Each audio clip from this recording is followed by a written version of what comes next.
Live from the Mercedes-Benz of Baton Rouge studios, this is Hunt Balmer.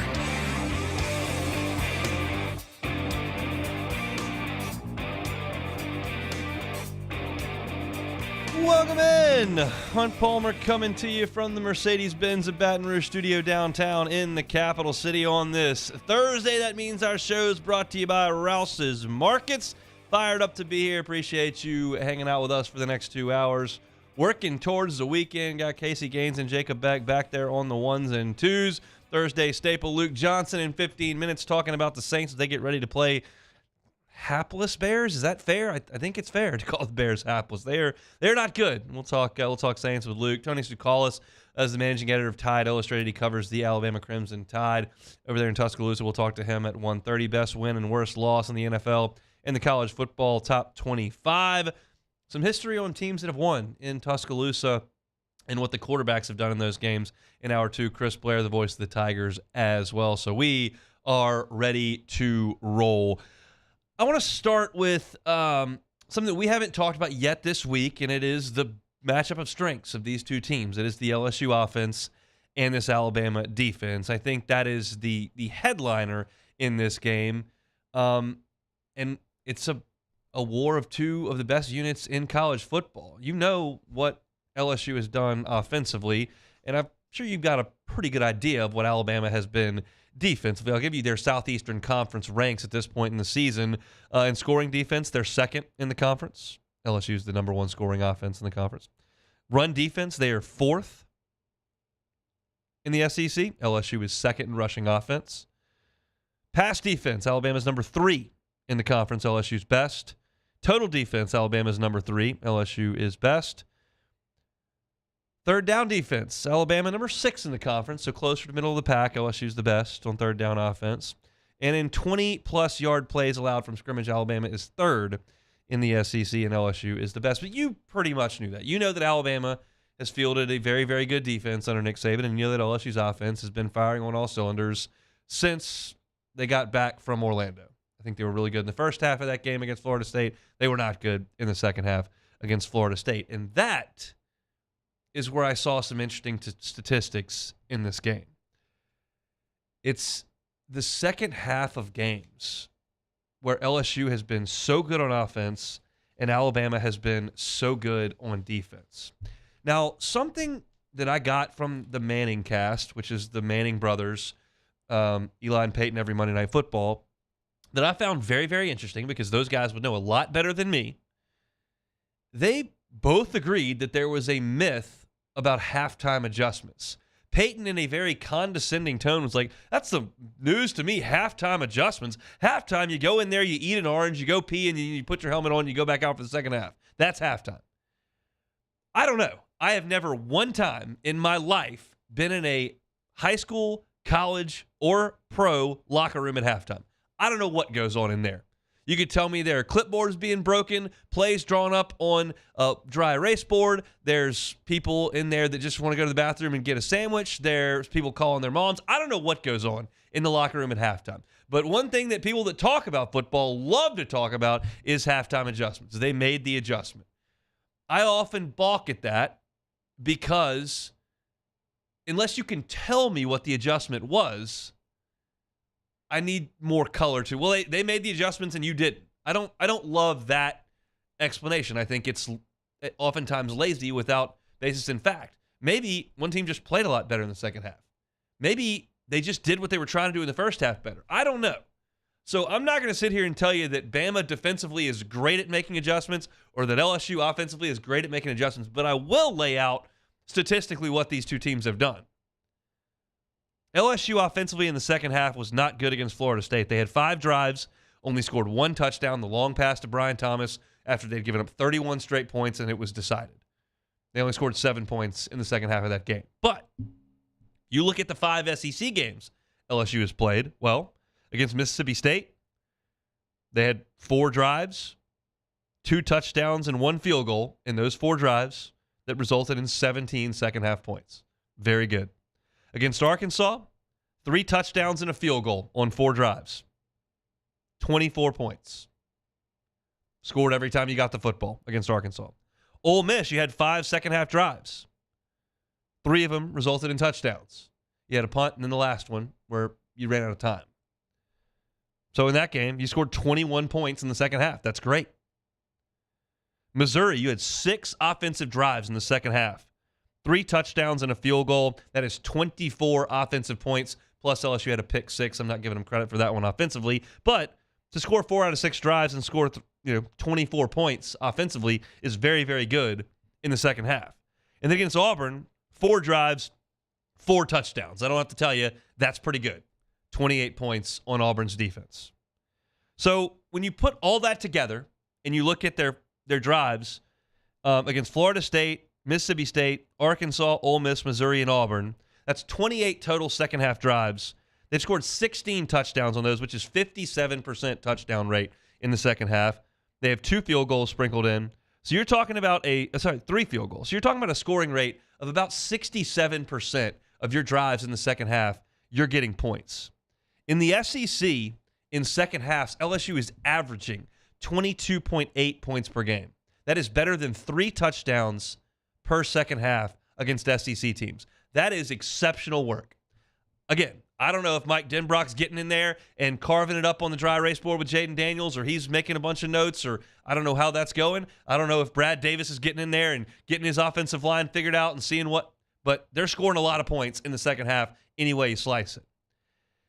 And Alabama's defense is not allowing that, at least not very often. You look at the Crimson Tide in the second half of games. South Florida, in a close game, didn't score. Ole Miss scored 3 points in the second half. Mississippi State, 7 points in the second half. A&M, who got a first-half lead, scored 3 points in the second half. Arkansas scored 15. They climbed back into that game after it looked long decided. But Tennessee went to the locker room up 13. They got a bagel in the second half. Did not score a point. Alabama is allowing 7 points per game in the second half, and that is including Texas dropping 21 on them. It can be done. Quinn Ewers in Texas went out there and scored 21 points. You can do it. But Nick Saban has done a really, really good job in the second half of these games. That defense has done a really, really good job in the second half of these games. Now, I can ask former players, and I will ask Brandon Taylor and Marlon Favorite on my pregame show on Saturday what you think about halftime adjustments and doing things in the second half. My assumption is, based on very brief conversations with college football coaches. I don't know a lot of college football coaches, but I do talk to one I'm talking to Mike Denbrock tomorrow morning. Just full disclosure, I go in there. I'm in there for 4 minutes. I say, Coach, I'm here with the LSU Sports Radio Network pregame show. I got about a 3-minute interview. I'll let you get back to work. All right, bang, we start going. I don't talk about anybody's family or golf games or what they had for dinner last night or what their Christmas plans are. Like, it's very, very, I'm trying to get out of their way on a Friday morning of game week. But I have talked to coaches over the years. I've been doing this for 7 years. And I feel like you have a plan going in. So does the other team. You kind of look at it. And I do think you make some tweaks. You don't make wholesale changes at halftime. I've only seen that happen one time that I noticed. And that was LSU against Troy in the Matt Canada year, where Ogeron told him stop motioning. And they stopped motioning in the second half. And they lost to Troy. But I think there is something to these two teams having excellent personnel, LSU's offense and Alabama's defense, having excellent coaching. I don't think anybody would argue that Mike Denbrock, Joe Sloan, and this offensive staff is not doing an excellent job. Nick Saban's a brilliant defensive coach.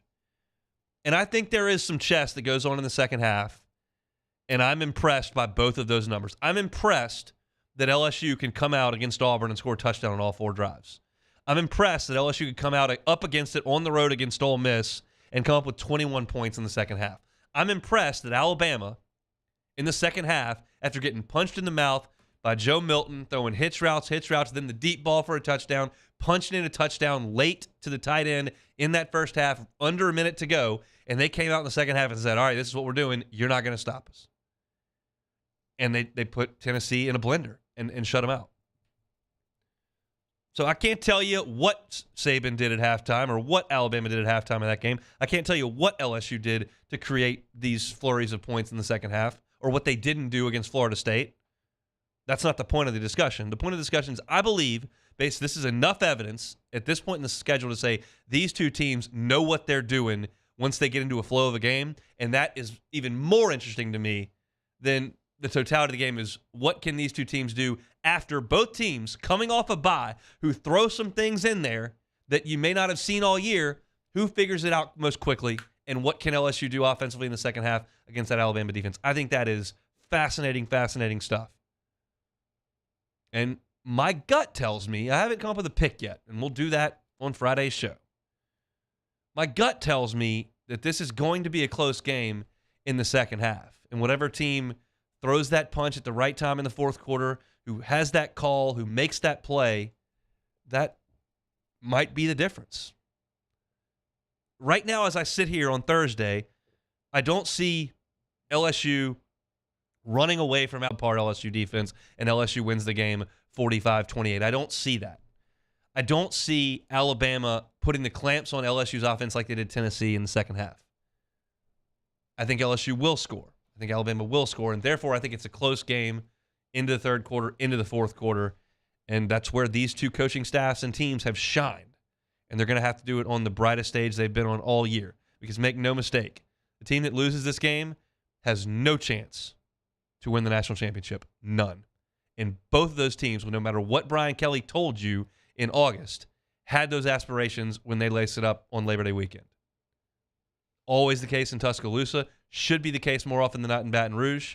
And when you've got a quarterback who's in the top 5 of the betting rung of Heisman Trophy candidates, and you got a chance to beat Alabama and likely Georgia moving forward, I think you're still in the mix. It's a longer shot, but you're in the mix.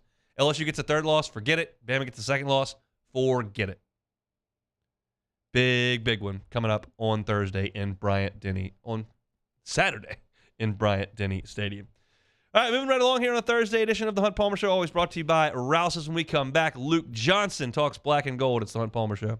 You are now listening to the Hunt Palmer Show. Ooh, go for some Jersey Mike's right now. Love that club sub.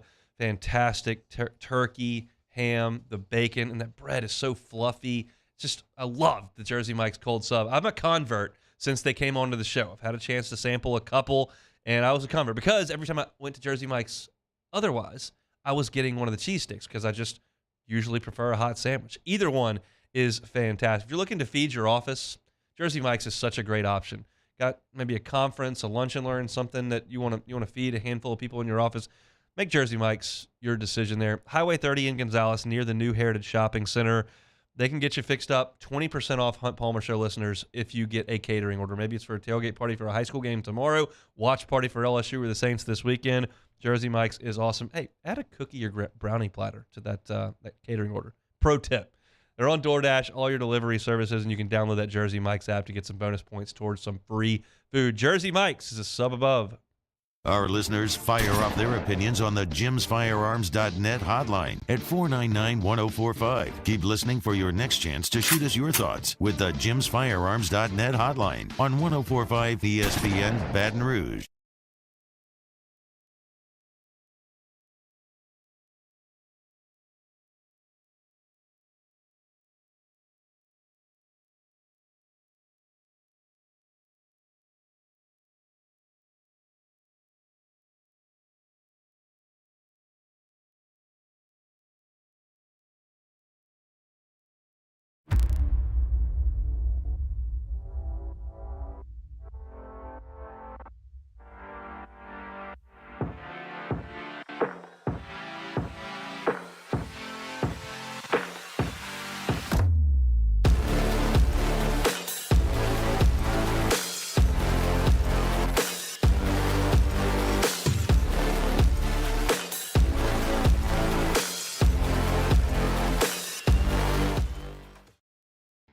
Bayou Chrysler Dodge Jeep Ram is celebrating Ram Power Days with $15,000 off MSRP on new 23 1500 trucks, $15,000 off, and a 1 million mile warranty. Plus, we'll pay your trade-off regardless of what you owe. The crew at Bayou Automotive is going to do right by you. Follow us on Twitter at 1045ESPN to cast your vote in the Citizens Bank and Trust Poll of the Day. Vote daily inside Off the Bench, live at lunch, Hunt Palmer. And after further review, Citizens Bank and Trust brings you the Poll of the Day via Twitter at 1045ESPN.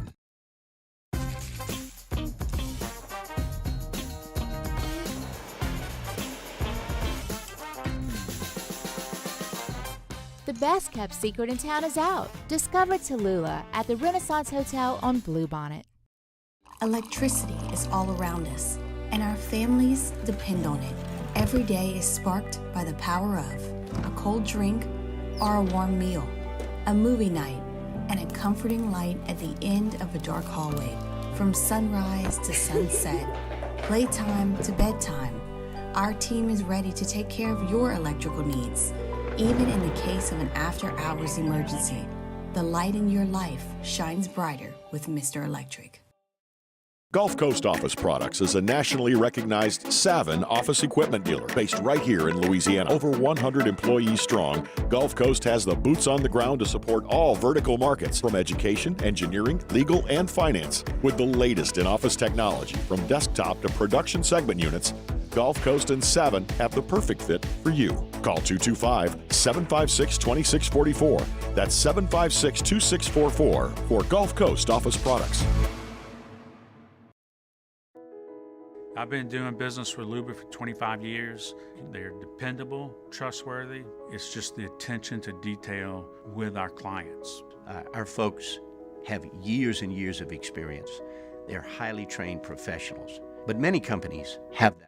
Moscona inviting you to join us for Thursday's AFR, presented by the Aesthetic Medicine and Anti-Aging Clinics of Louisiana. Ryan Clark talking LSU Bama. Mike Triplett previewing Saints Bears. Fantasy Blitz. Join us 3 to 6, 104.5 ESPN Baton Rouge.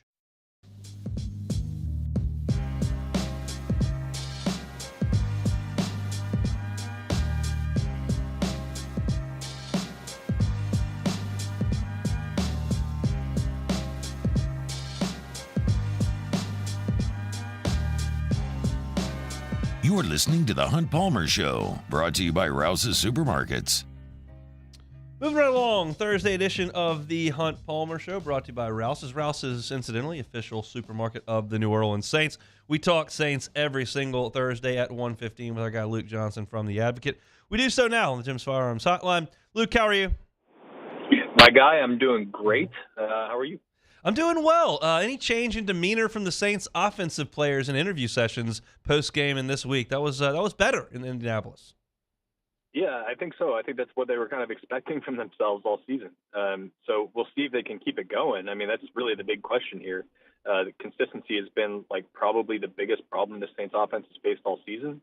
But look, this is what we kind of thought they were. They were an explosive offense. They hit some really big plays, obviously with Rashid Shaheed.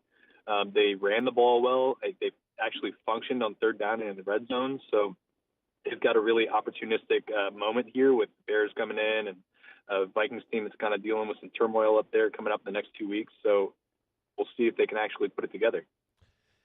What was the most impressive thing about the red zone execution? I have my answer, but I'm curious what yours is.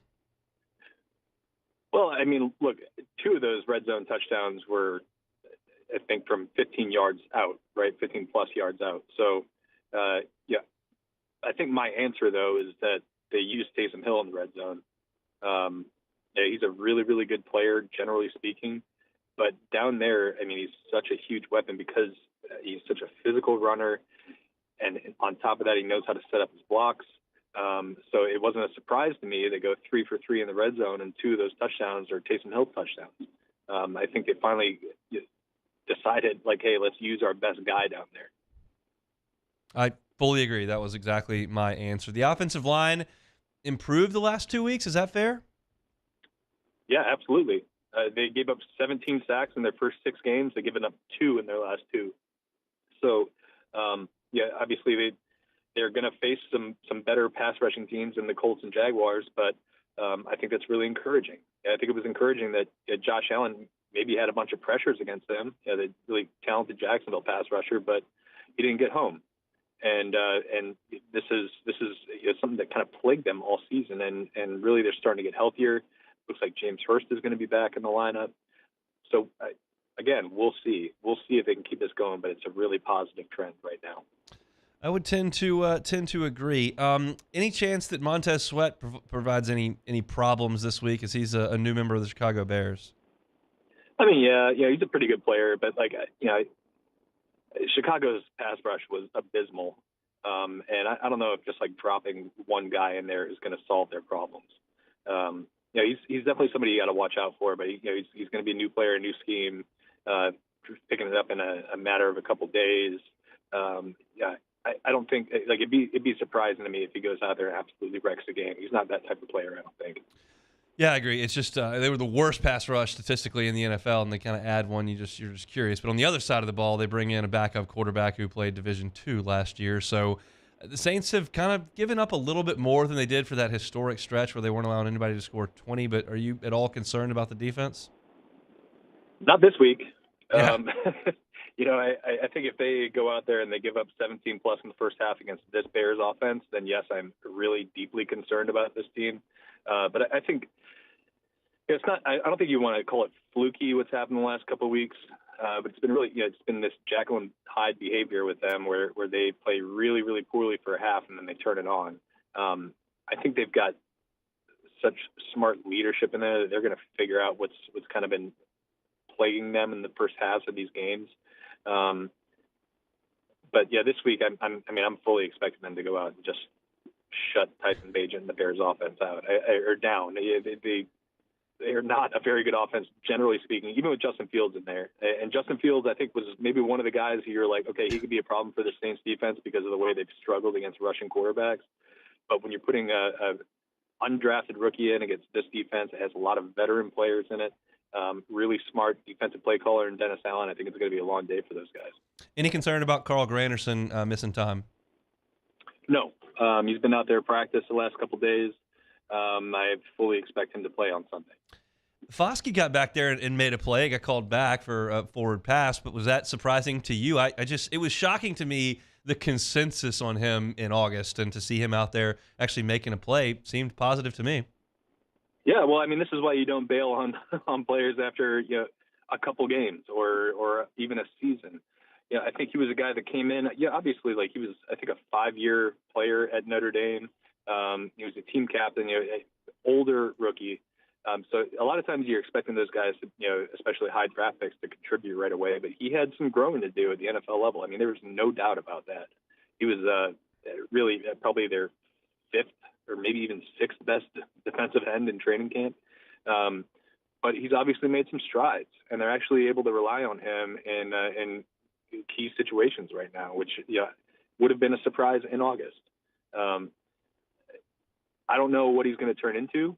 I don't know if he'll ever play up to his second-round draft status, but I think it's been really encouraging that he's made some strides to get to the point where you can actually count on him in games at this point. Luke Johnson's our guest, covers the Saints for The Advocate, with us every single Thursday here on the Hunt Palmer Show. Were you expecting the Saints to do anything minor before the trade deadline? I really wasn't. I went into Tuesday thinking man, I'm going to have a day off because they're not going to do anything. And then the report comes out the next day that they were really in on talks with Hunter Renfrow, which I think would have made a lot of sense. He's a name that's kind of been connected to the Saints ever since Derek Carr came over here. But the salary thing, I think, was just a real legitimate problem in those negotiations. I think he's going to make $13 million against the cap next year. So, I mean, that one would have made sense, but I don't think that you look at this team right now, even though they're 4-4 and they have a lot of problems, I think their problems have been on the execution and their talent not playing up to its level. It's not the talent itself. So I was really not surprised they didn't make any moves. And frankly, if they would have been in this boat 4-4 where they're looking maybe a playoff team, just because they're in a weak division, if they would have sold future assets to go add somebody, I think that would have been kind of a questionable decision, especially if it's something like the Bears paid for Montez Sweat, for instance. That would have been kind of crazy, in my opinion. You think there's a market for Jameis Winston, or is that day past? Yeah, I have a hard time seeing that one. Look, the guy's been a free agent 3 times, and has had really one legitimate suitor. I guess there was, after his first season starting, there was a report that maybe he was, there's potentially some interest from the Colts in him, but it's not like he's signed these big contracts here. So I wasn't really surprised there wasn't like a lot of movement on that, especially since the Saints know the value of a good backup quarterback. They've had to have one for the last 5 years. They've had something go wrong at that position. So you add that in with the fact that they've still got some dead money owed to him. They're going to have to pay him anyways if he's playing for another team next year. It didn't really make a lot of sense for me for them to potentially move him. How do you handicap the NFC South right now, and how would you handicap it if the Saints were to beat the Bears at home and then go to Minnesota and beat a quarterbackless team to get to 6-4? I mean, I still think the Saints, in my opinion, are the favorite to win this division. I think they clearly have the best quarterback, even if Derek Carr has had his struggles here in the first half of the season. And I really like their roster, generally speaking. I think all the other ones have legitimate problems. I was not sold on Desmond Ridder, and it appears the Falcons are also not sold on him. Taylor Heineke might give him a better chance to win on any given Sunday, but I still don't think he's like the answer there. And I certainly think the Bucs outplayed their talent level in the first, 6 games of the season. I don't really expect them to be like this big factor in the division race down the stretch. I could be wrong on that, but I think they just kind of felt fraudulent to me in the first couple of games of the season, even that win against the Saints. So to me, it's still going to come down to Saints Falcons in the end, and I still just like the Saints pieces a little bit better than Atlanta's. Look, I mean, the Saints lose at home on Thursday night to Jacksonville. That's a pretty good team you lost to. Okay, I get it. The Bucs one was the one that was just kind of hard to figure out, and maybe made us overly negative about the future of this current team or the roster in moving forward. Is that fair to say? Because I've kind of dug my heels in. I threw dirt on this thing 3 weeks ago, and I'm not ready to just completely shovel themselves all the way out, but it just felt like that was the most unexplainable result. Even the Texans loss, it was tight. The Bucs one was so ugly. Yeah. And I mean, look, you're going to have games like that every now and then in the NFL, but the fact that it came at home against a team that you've been competing with for the division title for the last however many years, that felt really bad. That felt like a low point of the season. And I'm with you on that. A lot of people, I think, gave up on the Saints after that. But, they are in a very favorable part of the schedule here. If they can not only get some wins, but get some convincing wins, I think maybe you could start thinking about this team a little bit different. They obviously got to go out and do it. They went out and did it last week. That was good to see from them. But, again, this is a team that has not, put 2 really good weeks back-to-back together. They have definitely not put 3 really good weeks back-to-back. So if they can do that, I'm going to feel really, really good about this team's chances. I don't know about future or whether this makes them like a really legit threat in the playoffs. But it'll certainly make me feel a lot better about where they're at right now and definitely where they're standing in this division. Well, I was offered tickets on Sunday. My wife told me that we're going to the zoo with her friends and their kids, so I'm going to go watch some giraffes or something. Enjoy the football on Sunday. Dad life, baby. Let's go. We'll talk next week, Luke. Thanks, man. See you, hon. He is Luke Johnson with The Advocate, Saints beat reporter with us every single Thursday. We'll take a timeout, come back. Tony Stucis covers the Alabama Crimson Tide. We'll check in from Tuscaloosa coming up next. The Hunt Palmer Show. One Bath and Closets. OneBathAndClosets.com is your website. Redesign, remodel, bathrooms, closets. David Duvall and his team can do it. They've been doing it for 30 years. My wife is sick this week, and I said, well, why don't you just take a bath, get in some hot water and just try to break the fever. She's like, I don't ever take a bath. Baths are gross. I feel like there's a lot of people that feel that way. Well, if you have a bathtub and you don't want to take baths, well, why don't you just get David Duvall and his team to come in and take the bathtub out, put in a glass walk-in shower that looks a lot better, and you actually use it as opposed to having that tub that just sits there. They can make that happen. And if you're worried about paying for it, well, they've got financing options as well. You won't know what you can do or what they can do for you until you go to onebathandclosets.com and request that free consultation. Onebathandclosets.com is the website. Got testimonials, got pictures of their great work. And as I mentioned, every day you can get that free consultation right there at the top of the website. Onebathandclosets.com. In times of need, get a full list of phone numbers, websites, and other important emergency information on the Demco Stormwatch page at 1045ESPN.com. Bayou Chrysler Dodge Jeep Ram is celebrating Ram Power Days with $15,000 off MSRP on new 23 1500 trucks, $15,000 off, and a 1 million mile warranty. Plus, we'll pay your trade-off regardless of what you owe. The crew at Bayou Automotive is going to do right by you. Life in Louisiana is a song. A symphony of sound, colors, and movement. Life is here, now. For life's moments, big and small, always there. The right card, the right care. Scooncha, fall in the air. Fall is right around the corner, which means fall fishing is, which means it's time for you to take your boat to the next level with front-to-back boat service in a bunch of different ways. You want a custom stair job, you can have a ton of fun out there on the water. They can do that. What about a spot lock trolling motor? So you stay right where you need to in casting lines. Or sonar that's let you see the fish under the water before you cast. All of your maintenance needs as well. For 38 years, they've been at it and will continue to do so. The Sherman family of front-to-back boat service. Bayou Ford has the new inventory to get you in a new Ford truck or SUV today, or customize your next vehicle just the way you want it. All new Bayou Ford vehicles come with a 1 million mile powertrain warranty. The crew at Bayou Ford is going to do right by you.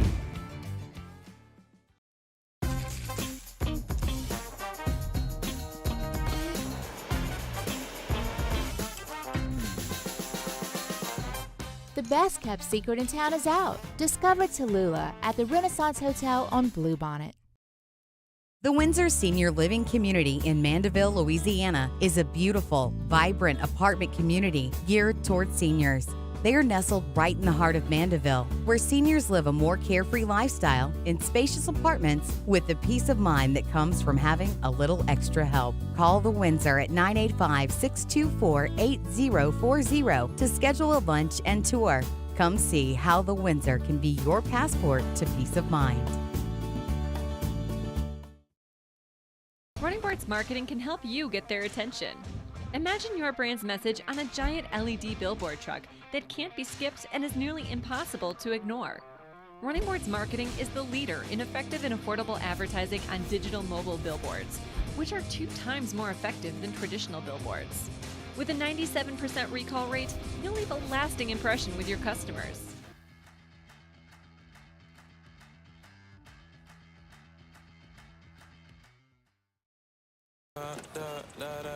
Step inside an Infiniti QX50, and you'll find a suite of driver-focused features.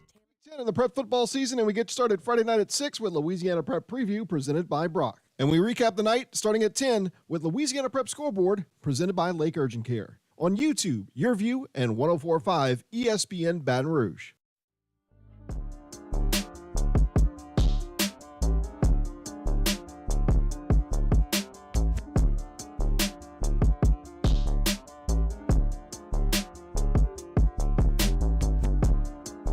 This is the Hunt Palmer Show, brought to you by Rouse's Supermarkets. Moving right along here on this Thursday edition of the Hunt Palmer Show. Let's head back to the Jim's Firearms Hotline. We'll go to Tuscaloosa. Tony Stucis, managing editor over at Tide Illustrated, joins us. Tony, thanks so much for your time. How are you, man? Hey, I'm doing well. How about you guys? Doing very well. What's the mood in Tuscaloosa this week? Game day's coming to town. Does it feel like a big one? Yeah, I mean, the truth, they've all been the big ones here this year. You know, you've had Ole Miss here, you've had Tennessee here, you've had Texas here, now you're going to have LSU here. It kind of broke well, I guess you would say, for Alabama in that regard, where most of their games, except I guess the Texas A&M one was on the road. But yeah, most of the big ones have been in Bryant-Denny Stadium. So that's welcomed, especially, against an LSU team that's as dangerous as the one that's coming into town. We'll talk about that, but I'm curious your thoughts. You've got kind of a pulse of the fan base there with your subscription base. With the new scheduling coming, and we don't know what it will be, LSU's kind of second or third on everybody's rivalry totem pole, except like Arkansas, who nobody cares about. Do Alabama fans want to see this game continue? They got their priors with Auburn and Tennessee, but where does this one sit? Yeah, so normally when Nick Saban says something, he could say that the sky was green, and everyone here would just totally agree with him. And I think when he kind of spoke out against it being, the 3 rivals that were, proposed in the 6+3 model for Alabama were Auburn, Tennessee, and LSU. And when Nick Saban kind of spoke out against that, a couple of the fans were, a few of the fans were kind of like, well, I can't imagine a season without those three teams, we're already playing them anyways. So that was kind of the mindset from an Alabama fan base standpoint. So I would say the majority of Alabama fans want this game to stay. And I think deep down, Nick Saban probably wants this game too. It's just a matter of he's always fighting for what's going to give him the best advantage. And that is a tough three, right? Yeah. But I think everyone that loves college football knows that this game needs to stay. I mean, look how many classic games there have been from this matchup. 3 of the last 4 have been decided by a touchdown, but we've had some the game of the century, the 9-6 in overtime. You've had Yeldon's come back in Tiger Stadium. So it's gone both ways in terms of just close games with really exciting finishes. So I can't imagine anyone not wanting this game. We'll see it on Saturday night inside Bryant Denny. Let's talk first about this Alabama defense and what they're planning to do against LSU. They've been really good all year. What's the strength of Alabama's defense? It's got to be the pass rushing. You got Dallas Turner and Chris Braswell. I think that's the best pass rushing duo in the nation. Definitely one of the most productive. And you look at what they can do and how they can pressure the quarterback from either side.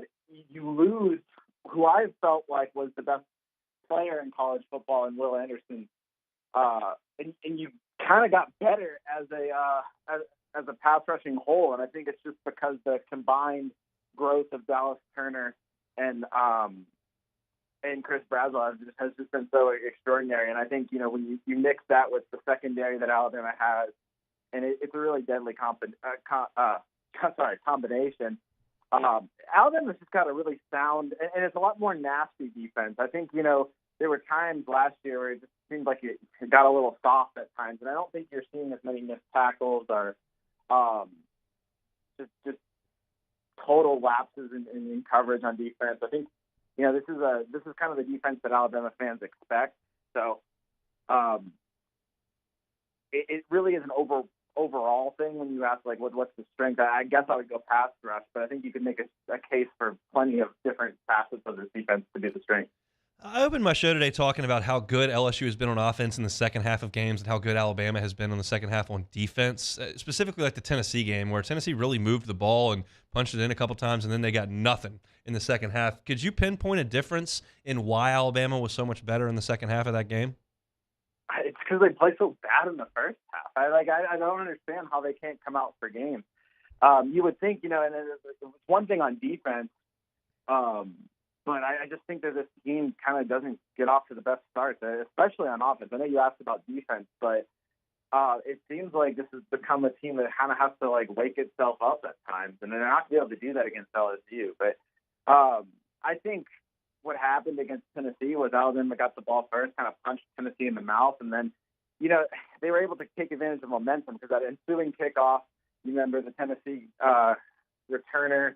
They had the flag for the wrong guy, called the fair catch, and then caught it. So they started, I think, at the 3. So you capitalize there, you stop them on a 4th down, and all of a sudden, you can take the lead. And it's just kind of like, I think they just lost momentum and kind of Tennessee actually kind of went from what they were doing and throwing the ball and then tried to run it a lot more, and they couldn't get it done.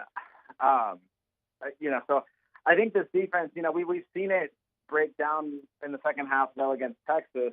I think that was more of a case of, if Alabama's offense is going to put it in a dangerous situation time after time after time, it's kind of like a pitcher, it's like your pitch count when there's a guy on base, those pitches are almost worth more. It's going to take more strain off your arm. And so sometimes I think you can see the defense kind of break down if it's been put into, multiple tough situations and it maybe gets tired out. I think, against Texas, I think it probably, I don't think they wanted to admit it, but they probably got a little bit tired out. I'm not sure you'll have that at this point in the season, but yeah, I don't know if I answered your question. But yeah, you did, and you actually answered kind of my next 2 questions. I was going to ask why the slow starts on offense and then what Texas did that offensively they were the only ones who have really solved this Alabama defense. So you can take that second one. I mean, what did you see from Texas's offense that allowed them to put up the points that they did? Yeah, I think that they did a lot of, if I remember right, they did a lot of stuff with the tight ends and running backs and slow releases, and they caught Alabama. I think that was still when Alabama's defense was kind of, it's like week 2. They're not as experienced, and they can maybe take advantage of some of the lack of discipline. There were some penalties in that game as well. But I remember at least a few times. I mean, obviously there were the long passes, but there were also some tight end releases and throws to the running backs where people were left unguarded. And that's something that, that's something that I think Alabama's kind of grown from on defense. But look, that LSU does that better than, LSU does that better than most teams in terms of just catching you off guard. I mean, look at last year. I think Alabama guarded LSU pretty well last year, but then there were certain times where, Jaden Daniels saw something in the defense and was able to capitalize on it right away. Like he saw that there was a gap, a gap in the, or they messed up on their gap coverage on the defensive line, and then he hits them for a 31-yard gain. He might see a matchup he likes where Alabama doesn't have the right guy on the right guy, and he was able to hit it. And LSU is just really good at confusing you with some pre-snap motions, and then also, taking advantage if you're in the wrong spot. So for Alabama, I think they just need to play a really sound defensive game. I think they have what it takes to stop LSU. Not saying that they're going to shut down LSU even if they play a full game, but I think they have what it takes to slow down LSU enough. But they can't get caught up with those, those big plays. Because LSU and especially Jaden Daniels and Malik Neighbors, they'll catch you on those and they'll really make you pay. I think anybody who watches Alabama or puts the highlights on at night after a day out on campus watching LSU can see what Jalen Milroe does so well. He runs very well, and he throws that deep ball to Jermaine Burton and Bond exceptionally well. But when it's not good, what's the issue? Yeah, I think, you can get baited into things, and sometimes he doesn't always see the easiest route. I mean, you go to the Texas game, that interception that he threw on his first one, he was baited into that by the cornerback. I think sometimes he gets too locked in on a receiver. I think calling him a one-read quarterback is probably a little bit too extreme, but he's still a first-year quarterback, and there are some times where he doesn't see the field as well as he should. I think that's probably more fair to say. But, it's just another example of Alabama picked up a third down on a pass to Jermaine Burton where, Jalen Milroe threw it a little bit behind Burton. He makes a great catch. And it worked. It was a first down, and then they moved the ball against Tennessee. But right there in front of Burton was a wide-open C.J. Dupree, the tight end. Would have been an easy check-down pass. Would have probably gotten about the same amount of yards and a lot less of the stress. And, a lot of times Burton's not going to make that catch, or it's going to bounce off his shoulder pad and it's going to get intercepted. You can't have those with what could be a track meet against LSU. I don't think LSU is going to be able to stop Alabama's offense as well, maybe as Alabama's defense will be able to contain LSU's offense, if I said that right. But, yeah. I think at the same time, I think where LSU can really take advantage of is if they're able to kind of bend and not break and then take and maybe get an interception or, we saw Jalen Milroe right before the half against Tennessee march down into Alabama territory, throw an interception. Those kind of things would be really big wins for LSU because I think they're going to be able to score more points than Tennessee did. Or at least they have the capability to do that. And so turnovers are going to be huge. I think if Jalen Milroe has one or less turnovers, Alabama's going to win. If you start getting 2-3 turnovers, I think LSU is going to win this game. We'll just see on Saturday night, Tony. I know it's a busy week for you. Really appreciate a little bit of time. Oh, yeah, definitely. He's Tony Tuscaloosa, managing editor of Tide Illustrated over there in Tuscaloosa. Milroe's thrown some bad picks. You mentioned the Texas interception he threw where he got baited into one. He mentioned the Tennessee one right before the half. That actually hit Burton in the back shoulder and then got tipped right into a Tennessee defensive back's hand. It was pretty good coverage, but the guy didn't tip it. It hit the Bama receiver. But the one I always go back to is that Ole Miss one in the first half was just atrocious. And LSU's going to need one of those or more. One may be okay. You just have to. You've got to help your offense, and you got to find a way to get off the field on defense. And LSU may be able to do it with the turnover if they can get free against an Alabama offensive line that's been a little shoddy, and if they can force Jalen Milroe into a bad throw. And he's done that in big games: Texas, Tennessee, Ole Miss. LSU's going to need that too. We'll just have to see so many different angles that we can approach this thing from. It is going to be a heck of a night in Bryant-Denny Stadium coming up on Saturday at 6:45. All right, one more time out here in hour number one. We'll come back and close it out next. You are now listening to The Hunt Palmer Show. Get ready to start the NFL week off right. Right now, all customers can get a no-sweat same-game parlay for Thursday night football. Just place a 3-leg same-game parlay on this week's game between the Titans and Steelers, and you'll get bonus bets back even if you don't win. NFL same-game parlays are the perfect way to combine your bets for a chance at a bigger payday. Build your own or choose from one of the popular same-game parlays pre-built for you in FanDuel's top-rated sportsbook app. Visit FanDuel.com/1045ESPN so you don't miss out on your chance to get a no-sweat same-game parlay on America's #1 sportsbook. FanDuel, official sports betting partner of the NFL. Must be 21 and present in Louisiana. Refund issues knowledgeable bonus bet that expires 7 days after receipt. Max refund $5 unless otherwise specified. Restrictions apply. See terms at sportsbook.fanduel.com. If you're someone who has a gambling problem and wants help, call 1-877-770-STOP. Our listeners fire off their opinions on the JimsFirearms.net hotline at 499-1045. Keep listening for your next chance to shoot us your thoughts with the JimsFirearms.net hotline on 1045 ESPN Baton Rouge. There it is, the extra mile, on the border of expected and extraordinary for those willing to go further, like vans customized for work or play, with safety and tech to keep you connected, supported by a 5-star sales, service, and finance team, and backed by the 1-star you know. So go the extra mile. It's never crowded, because so few have what it takes to go there. Mercedes-Benz Vans. The world's leaders in obesity research, obesity medicine, and obesity science are right here. We're doing something that no one's ever done or trying to answer a question that no one's ever asked before. Pennington is a real jewel when it comes to research. We are finding the solutions to the world's worst chronic disease, which is obesity. Louisiana needs Pennington Biomedical. Electricity is all around us, and our families depend on it. Every day is sparked by the power of a cold drink or a warm meal, a movie night, and a comforting light at the end of a dark hallway. From sunrise to sunset, playtime to bedtime, our team is ready to take care of your electrical needs. Even in the case of an after-hours emergency, the light in your life shines brighter with Mr. Electric.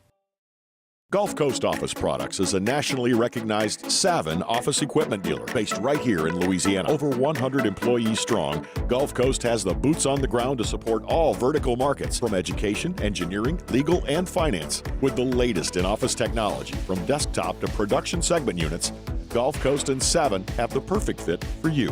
Call 225-756-2644. That's 756-2644 for Gulf Coast Office Products. I've been doing business with Luba for 25 years. They're dependable, trustworthy. It's just the attention to detail with our clients. Our folks have years and years of experience. They're highly trained professionals, but many companies have that asset. What I'd like to think makes Luba a bit different is that we use those talents in a way that truly is dedicated to serving the needs of the folks who depend on us. Dylan Cruz here to tell you about Six Rings Baseball and Softball Camp. If you live on the North Shore and play ball, go to Six Rings Camps with former LSU assistant coach Dan Canaveri. His knowledge is second to none, and your child will improve and have fun doing it. Camps were held at Coquille Park and Six Rings Academy in Covington with 4 sessions over the summer. Full day and morning only sessions are available from ages 7 to 13. Go to sixringsbaseball.com or call 985-206. 1045 this Sunday to catch 3 different NFL games. We start with the noon kickoff, the Seahawks at Ravens. Immediately following that, it's the Cowboys and Eagles. And then our night game, the Bills at Bengals. Catch all of those games here on 1045 ESPN Baton Rouge.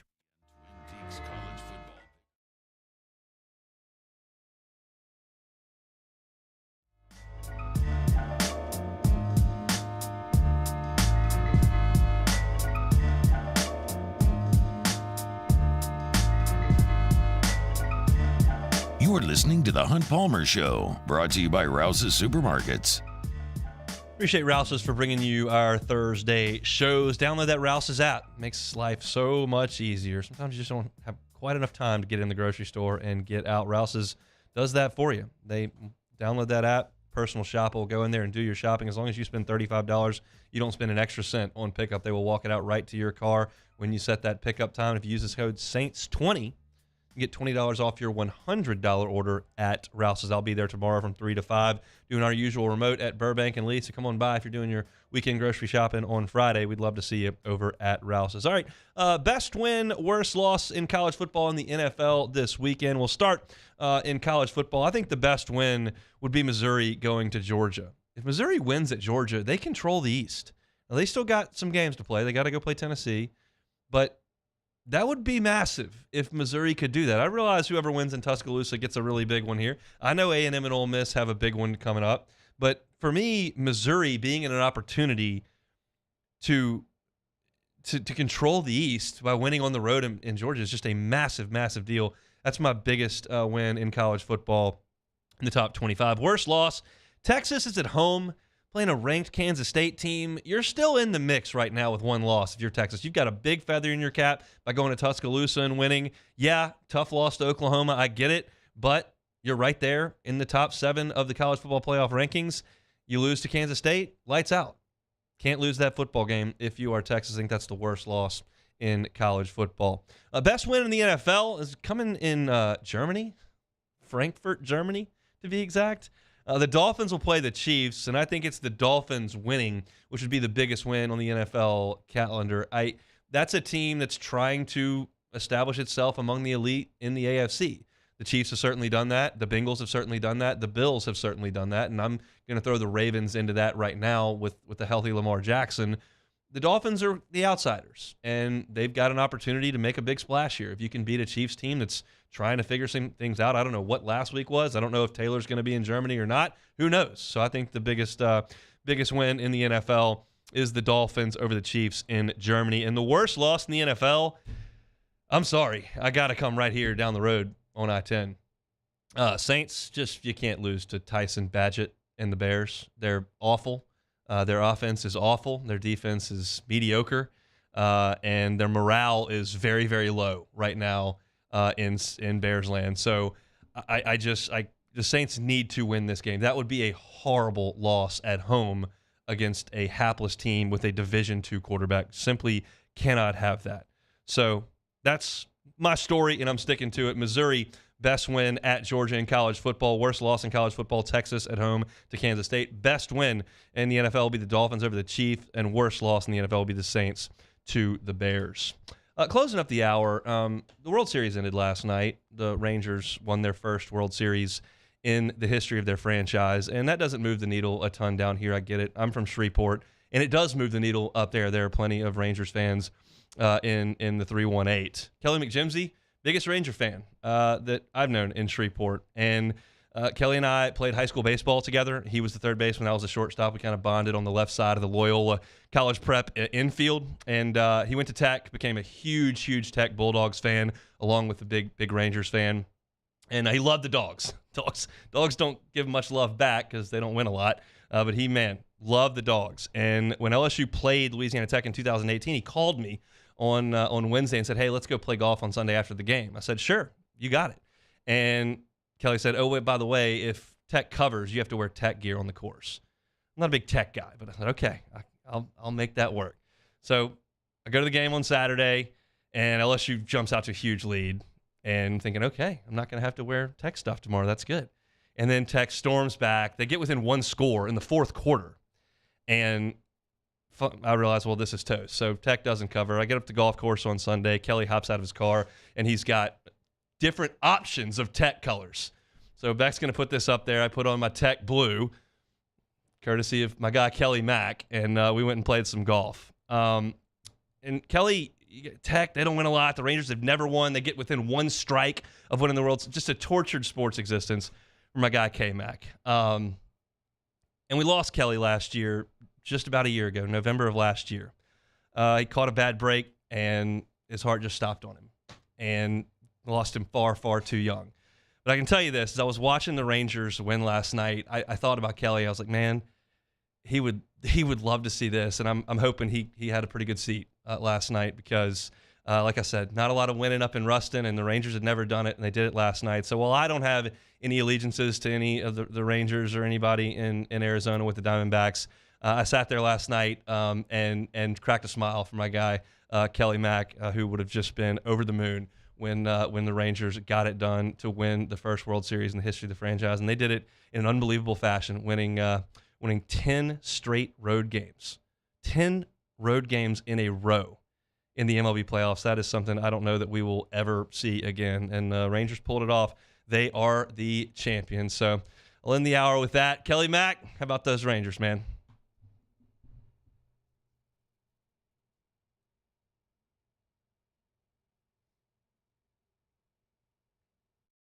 Bayou Ford has the new inventory to get you in a new Ford truck or SUV today, or customize your next vehicle just the way you want it. All new Bayou Ford vehicles come with a 1 million mile powertrain warranty. The crew at Bayou Ford is going to do right by you. Follow us on Twitter at 1045ESPN to cast your vote in the Citizens Bank and Trust Poll of the Day. Vote daily inside Off the Bench, live at lunch on Palmer. And after further review, Citizens Bank and Trust brings you the Poll of the Day via Twitter at 1045ESPN. Running Bart's marketing can help you get their attention. Imagine your brand's message on a giant LED billboard truck that can't be skipped and is nearly impossible to ignore. Running Board's marketing is the leader in effective and affordable advertising on digital mobile billboards, which are 2 times more effective than traditional billboards. With a 97% recall rate, you'll leave a lasting impression with your customers.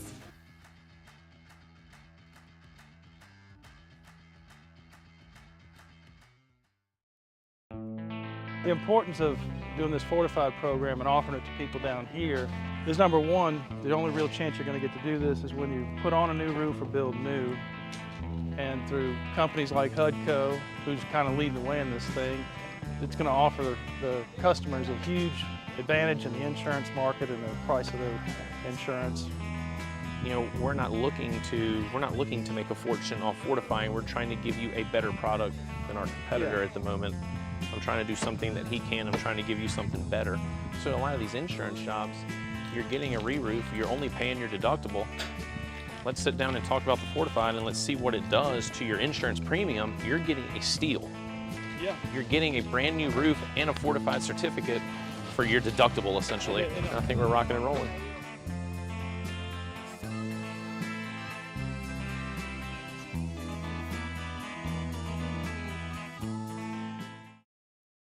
Scooncha, fall in the air. Fall is right around the corner, which means fall fishing is, which means it's time for you to take your boat to the next level with front-to-back boat service in a bunch of different ways. You want a custom stair job, you can have a ton of fun out there on the water, they can do that. What about a spot lock trolling motor? So you stay right where you need to in casting lines, or sonar that's let you see the fish under the water before you cast. All of your maintenance needs as well. For 38 years, they've been at it and will continue to do so. The Sherman family of front-to-back boat service.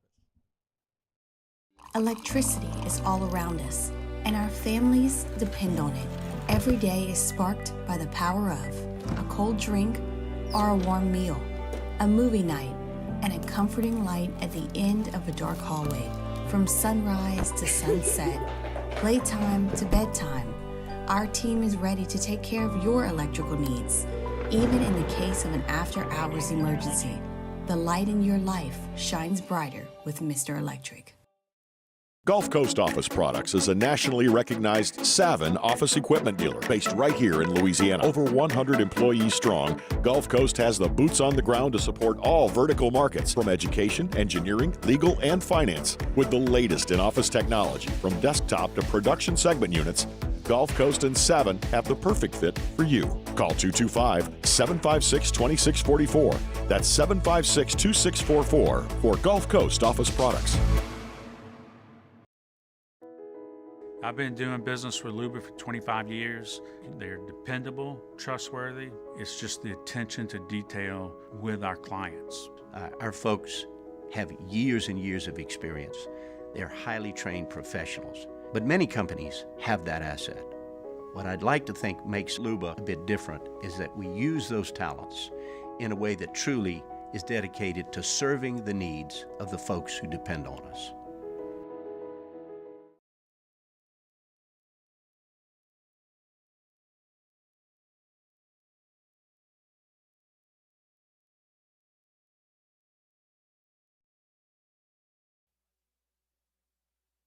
This is SportsCenter.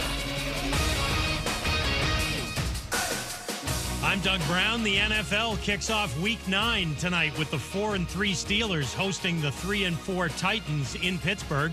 One of Sunday's marquee games is the 7-1 Eagles hosting the 5-2 Cowboys. ESPN's Kimberly Martin. I gave the edge to Philly because they're at home. With the Cowboys, it is just, I'm waiting to see it all come together. I think the key for me in this matchup, O-line has to protect Dak. Got to keep him clean in the pocket. And I think Dak and CD, they got to team up for at least 2 touchdowns. Kimberly Martin on Greeny. 2 games available on select ESPN radio outlets on Sunday. Rams and Packers at noon Eastern. Giants and Raiders at 4 Eastern. ESPN's Adam Rittenberg reports there is a conference call today for Big Ten athletic directors with Commissioner Tony Petitti. This call comes just a day after a group of the league's football coaches urged Petitti to take action now against the Michigan football program in the wake of a sign-stealing investigation. The Braves re-signed reliever Joe Jimenez to a 3-year deal worth $26 million. Hey, it's Michelle Smallman. Coming up Friday, it's Tua versus Mahomes. I'll tell you why Tua is my MVP of the season so far. It's unsportsmanlike, 6 a.m. Eastern, right here on ESPN Radio, ESPN2, and ESPNU.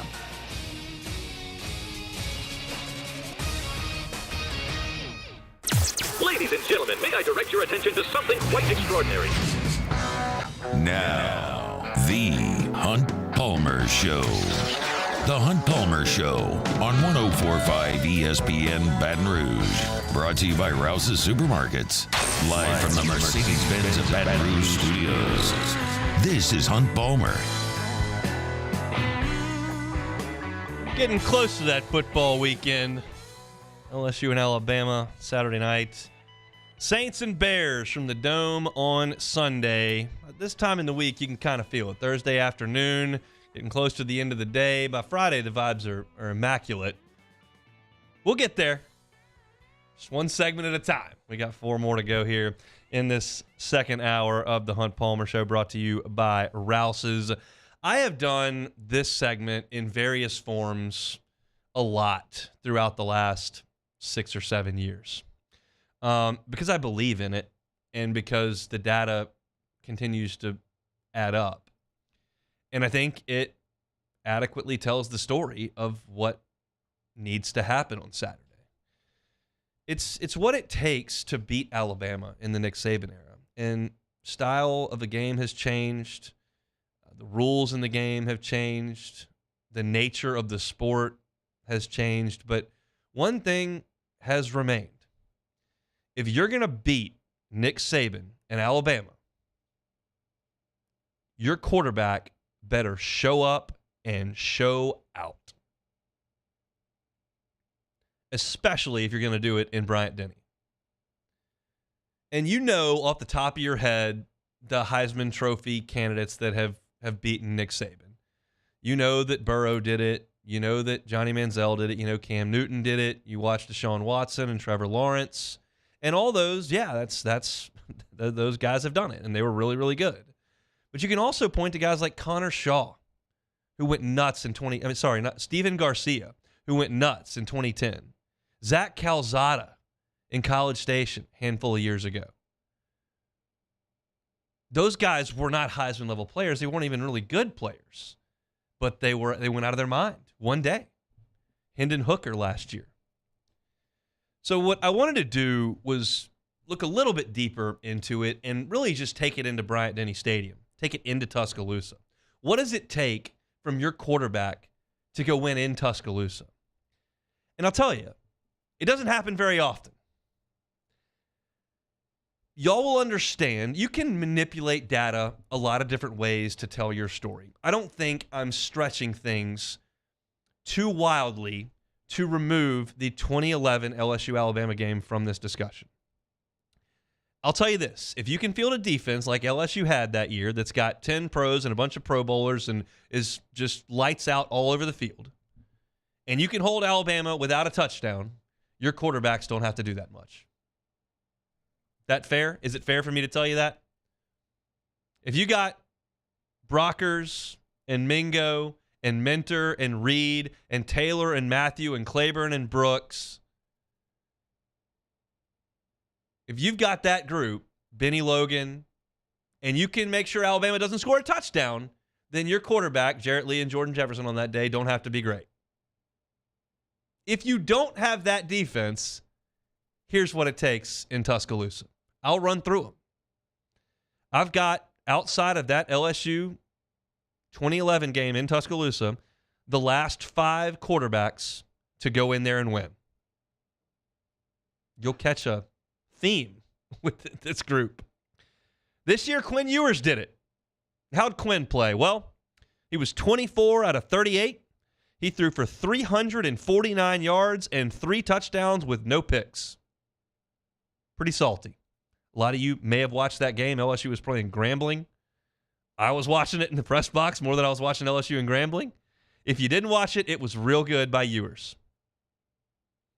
I think we all recall Joe Burrow's performance in Tuscaloosa. 31 out of 39, 393 yards through the air, 3 touchdowns, no picks. Joe also ran for 64 yards that day. Got to go back 4 years previous to Joe for somebody to win in Tuscaloosa. That was Chad Kelly. He threw for 341 yards and 3 touchdowns with no picks, and he ran for a touchdown. Got to go back 3 more years to find the next guy who won in Tuscaloosa. That was Johnny Manziel. May have heard of him. Saw the documentary. I think he was pretty drunk on Thursday. Didn't seem to matter on Saturday. 24 out of 31, 253 yards, 2 touchdowns, no picks, 92 rushing yards for Johnny Football. Guy before Johnny Manziel to win in Tuscaloosa, Cam Newton. Only 13 of 20 that day. Not a heavy load through the air. 216 yards, but he threw 3 touchdown passes. He did not turn the ball over. No interceptions. Had 39 rushing yards and a rushing touchdown. When I put Quinn Ewers, Joe Burrow, Chad Kelly, Johnny Manziel, and Cam Newton, the quarterbacks who went into Tuscaloosa in the last 13 years and won, you've got guys who have completed 60% of their throws for an average of 310 yards per game. They have thrown 14 touchdowns and no interceptions. That's what it takes. You go in there and throw for 215, a touchdown and a pick, you're not going to beat them. And I said this starting probably around 2014-15. When LSU lost the national championship and didn't score a touchdown, and then started that streak of losing, I said, look, LSU will beat these guys when either the quarterback is wearing 18 and is an absolute dog at the college level, or he's a top 5 pick in the draft. Trust me, I miss on a lot of stuff. We talk about it and make fun of me twice a week on the show. That was true. You had a generational quarterback. That term is far overused, but Joe Burrow is that good. He made it to the Super Bowl his second year in the NFL. 2 years after that game, he's in the Super Bowl. That's what it takes.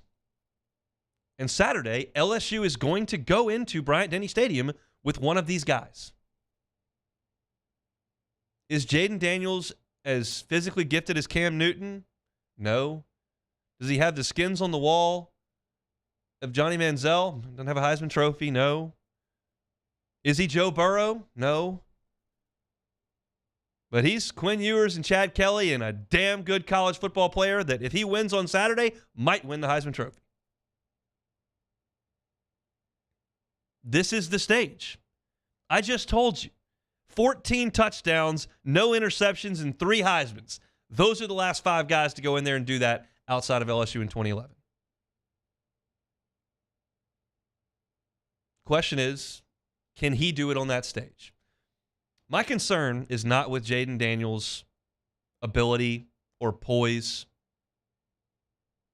I think he's got that in spades. I think he showed it last year in the Swamp. I think he showed it last year against Alabama. I think he showed it this year against Ole Miss and Missouri. I think he's awesome. And I think he'll give Alabama some fits because he's making incredible decisions.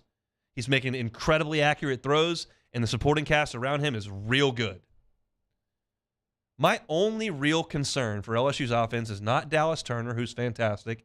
It's not Kool-Aid McKinstry, who's fantastic. It's not Nick Saban, who's fantastic. It's not 100,000 in Bryant Denny, who I don't see eye to eye with, but that crowd is fantastic. My concern with LSU is that they would take the field and think, well, got to go score 40. I don't know what Joe Burrow felt like when he walked into Bryant Denny in 19. He needed to go score 40. But I don't know if he felt that way with that defense. Jaden Daniels may be an incredible teammate. This offense may be just in lockstep and supporting their brothers on the defensive side of the ball. But we've all watched this, guys. We've watched LSU play defense in Orlando and Oxford and Columbia. If you're confident they're going to go out there and put the clamps on Bama and hold them to 17, we just don't agree. I just worry about the pressure that you put on yourself knowing what you've got to do when you go in there. But in actuality, based on these stats, you probably had to do it anyway. Because that's what Ewers did, and that's what Burrow did, and that's what Kelly did, and that's what Manziel did, and that's what Cam did. And that's what it takes to go into Bryant Denny and win. Thankfully, LSU will board the plane with one of these guys coming up on Saturday. We'll see what he can do under the lights of Bryant Denny. We'll talk about a guy that's going to be in Bryant Denny coming up next. It's Chris Blair, the voice of the Tigers, on the Hunt Palmer Show. The Hunt Palmer Show. Boudreaux's Electric. Love telling you about our friends at Boudreaux's Electric, and you would love Boudreaux's Electric if your power went out while you were watching a game and you had a Generac generator that just fired on and the TV turned right back on and the AC kept humming. That's what Boudreaux's Electric can offer you, just the peace of mind that you're not going to lose your power at a very inopportune time. Neil and Melissa Boudreaux have been operating Boudreaux's Electric for 40 years. They are a premier Generac generator dealer, top 3% in the country. And the technology that they've got there allows them to monitor your generator. So if it fails for some reason, even when it's not supposed to come on, they'll know about it and they can come out and repair it so that when you do need it, it's ready to go. Sometimes you don't know when things like that happen. Boudreaux's Electric will, because they can monitor it. Every Generac generator they sell you comes with a free 10-year warranty. Free 10-year warranty. Cannot beat that. Call them up. New Gonzales location's going to open, but that phone line is already rolling. 225-300-9389. 225-300-9389. That is Boudreaux's Electric. In times of need, get a full list of phone numbers, websites, and other important emergency information on the Demco Stormwatch page at 1045ESPN.com. His name was Cain. He had a horse along the countryside. I saw him ride. One day they found him. Electricity is all around us, and our families depend on it.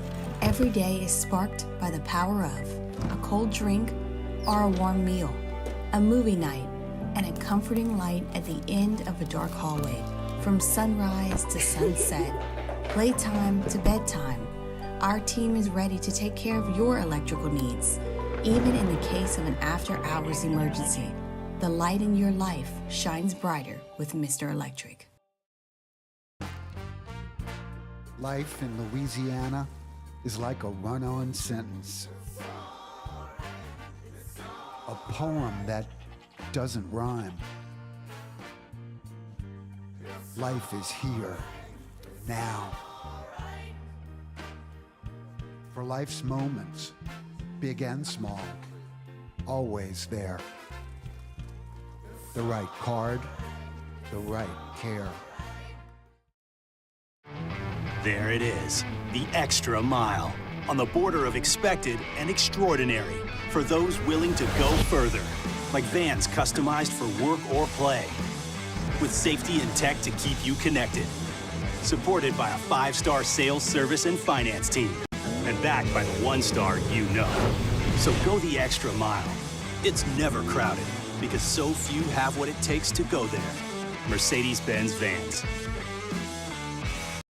Gulf Coast Office Products is a nationally recognized Savin office equipment dealer based right here in Louisiana. Over 100 employees strong, Gulf Coast has the boots on the ground to support all vertical markets from education, engineering, legal, and finance. With the latest in office technology from desktop to production segment units, Gulf Coast and Savin have the perfect fit for you. Call 225-756-2644. That's 756-2644 for Gulf Coast Office Products.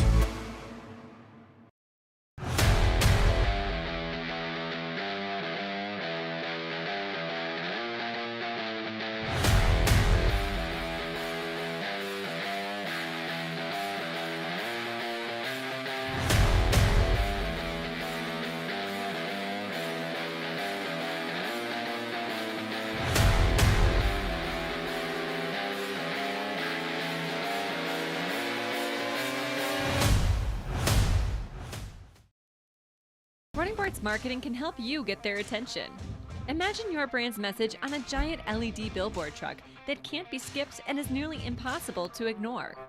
Moscona inviting you to join us for Thursday's AFR, presented by the Aesthetic Medicine and Anti-Aging Clinics of Louisiana. Ryan Clark talking LSU Bama. Mike Triplett previewing Saints Bears. Fantasy Blitz. Join us 3 to 6, 104.5 ESPN Baton Rouge.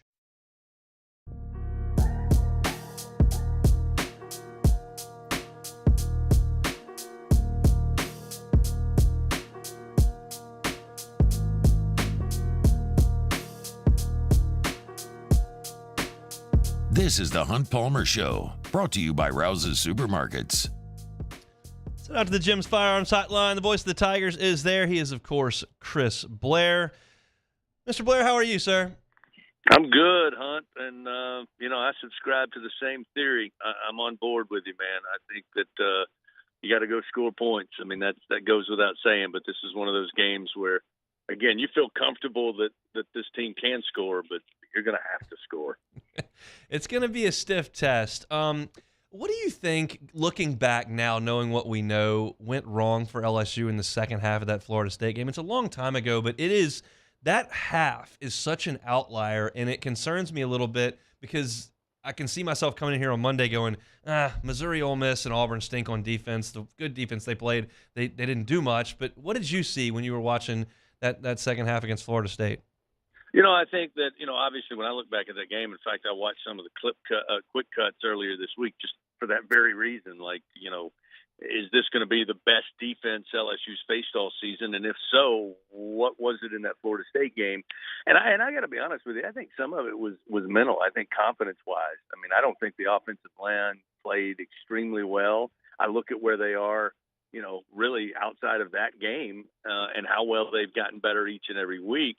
I thought Jaden Daniels was, again, I don't think Jaden's the reason you lost that game. I mean, he was doing everything he possibly could, but he was not flat-footed most of that second half. And I think then you look at some drops that, again, you got to avoid those on Saturday. I mean, if you get an opportunity, if you get an open man and you get a ball thrown your way, you're going to have to grab it. That kind of stands out to me a little bit. And, again, I just think there was – it's kind of like it's not an excuse, but when you're going to open up with games like that, I mean, you got to be ready. Yeah. I mean, there's no margin for error, and give credit to Florida State. I mean, they looked like the better team on that given night in week number one. They were ready to go. LSU wasn't. The good thing is, as opposed to popular opinion, teams can get better as the year goes along. So I think the offensive line is much improved. I think they're more comfortable. I think they've added more depth with obviously Hurd's ability to come in there. But yeah, I think LSU didn't help themselves. I don't think they played a very good half of football. I don't either, and the drop was not good. And then your wide receiver falls down on a hitch route, and they intercept it, and then all of a sudden you look up and you're down 20 points. Jaden Daniels, what kind of opportunity does he have on Saturday night? This is his opportunity. I mean, again, I hate to put that kind of pressure on one individual player, but when you have these debates on who should be in the Heisman conversation, who should be the Heisman front runner, there was an early stage, as we just talked about, in September. Again, I didn't think he played particularly bad. It just wasn't one of those standout games where everybody was watching. Everybody is going to be watching Saturday night in prime time and you're going into Bryant-Denny Stadium, if there's a strength, as you've touched on it all week, it's Alabama's defense. Can you put up these kind of numbers? Can you be efficient? Can you put points on the board against Nick Saban and his defense? Joe Burrow was able to do it in 2019, and I really look at that. If people remember, there was a lot of the same conversation like week 5, week 6. Why isn't Joe Burrow getting enough love? I mean, look at the numbers he's putting up. And that all took care of itself with that performance at Bryant-Denny Stadium. So this is the game for Jaden Daniels. Now, I'm not particularly convinced that's all consuming for him. I just love his West Coast vibe, like he wants to win games. But again, for all of us who are rooting for him, this is the stage. This is the moment, and he's got his opportunity Saturday night. How important do you think the run game is for LSU on Saturday? It's not something we're talking about a lot.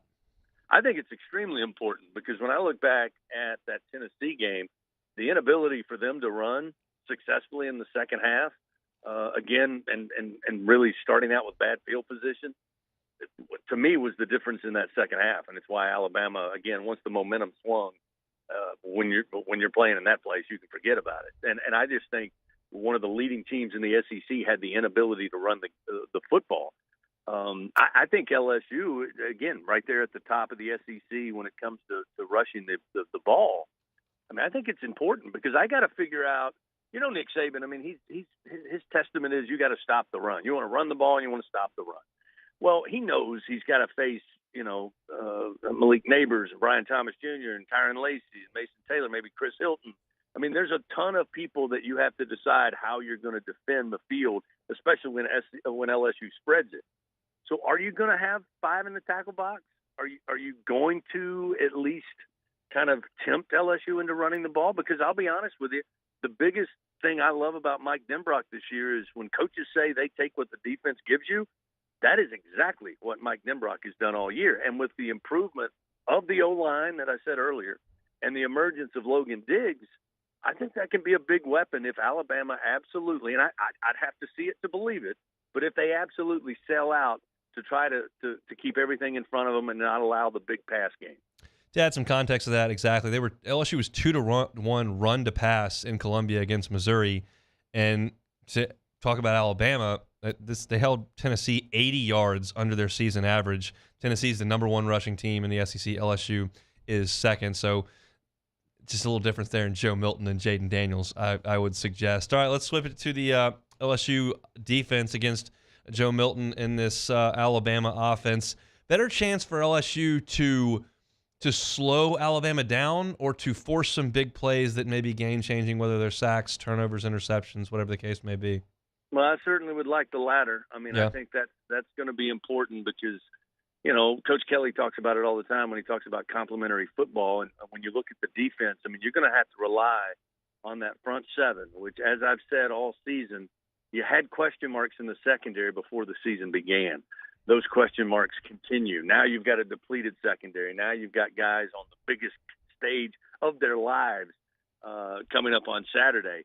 But over the last 3 ball games, certainly in that second half against Missouri, you started to see that front 7 kind of play the way we all thought they'd played all season long. And, better late than never, as I say. That, to me, they've got to be able to take some of the pressure off the secondary, because I don't think you go in and necessarily want to get Milroe off his spot because, then suddenly he becomes as dangerous, maybe even more when he's out of the pocket, whether he's extending it to throw or whether he's just going to tuck and run. But you got to keep him in the pocket. You got to keep him hemmed in, but you got to deflect some balls. You got to maybe take half the vision away from him, make him throw into tight windows. Maybe you get a hand on the football at the line of scrimmage. I mean, I just think getting him rattled with as much confidence as he's been playing with of late. Again, I just think the offense for LSU, I joke about them scoring a lot of points.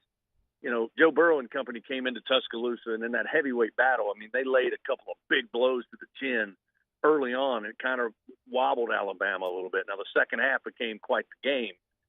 But suddenly, if you've got Jalen Milroe, who now thinks every snap has to be the play, he's got to make the play. I'll take him having to do that over Tua Tagovailoa.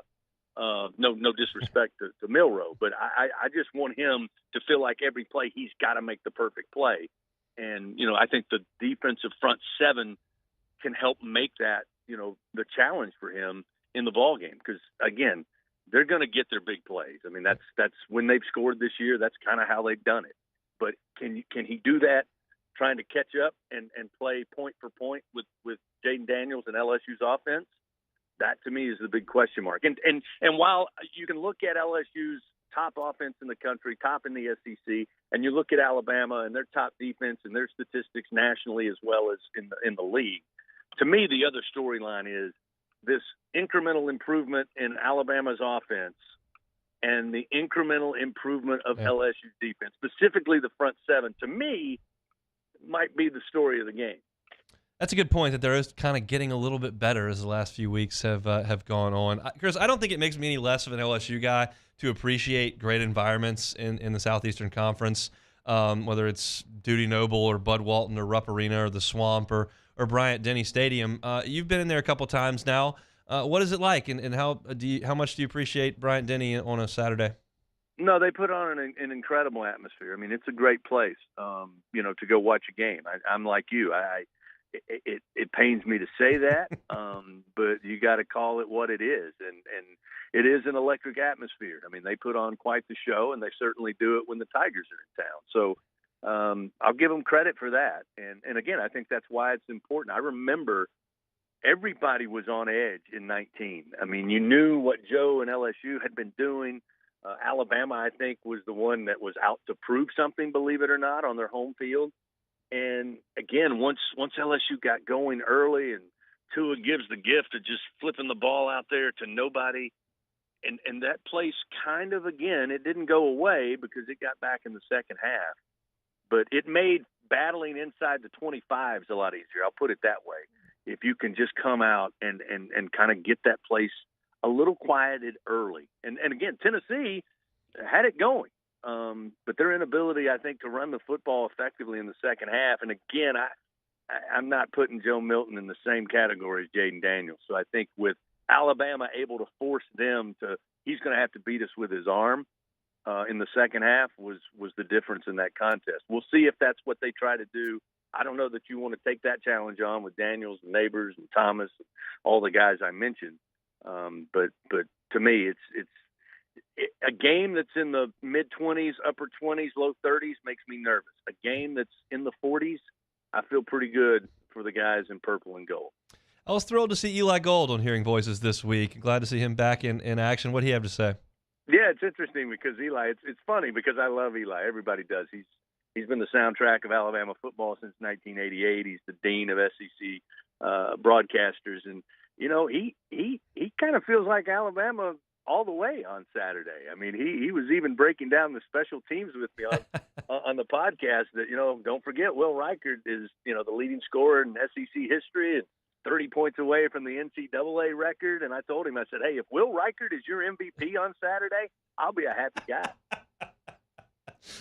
That is true. They're kicking field goals. I'm a happy guy as well. Brian Kelly Show tonight at TJ Ribs. You can catch it on Eagle 98.1 at 7 o'clock. Chris, thanks for the time, and safe travels up to T-Town. Looking forward to it. Thanks, son. He is Chris Blair, the voice of the Tigers. Come back.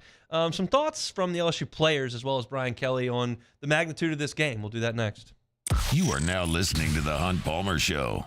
Get ready to start the NFL week off right. Right now, all customers get a no-sweat same-game parlay for Thursday Night Football, which is tonight. Just place a 3-leg same-game parlay on this week's game between the Titans and Steelers.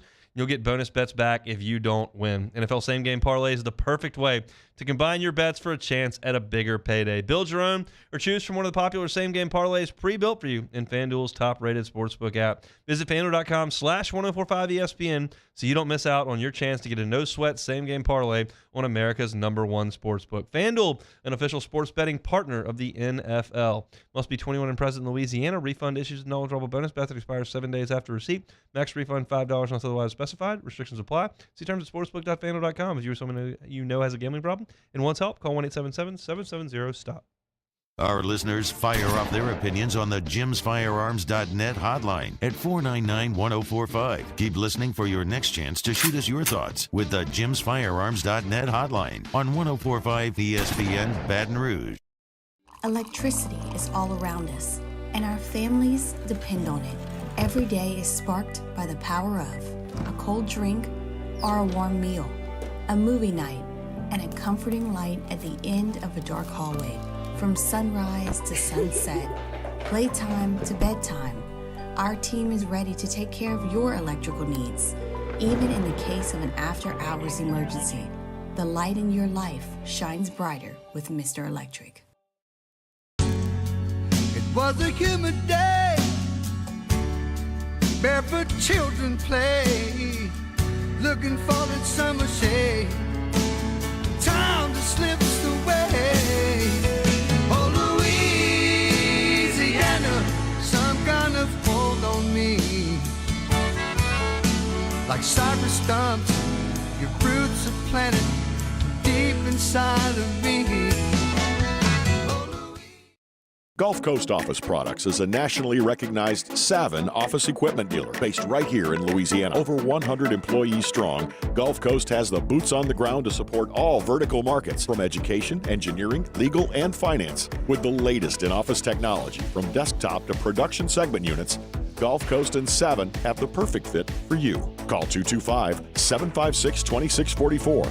That's 756-2644 for Gulf Coast Office Products.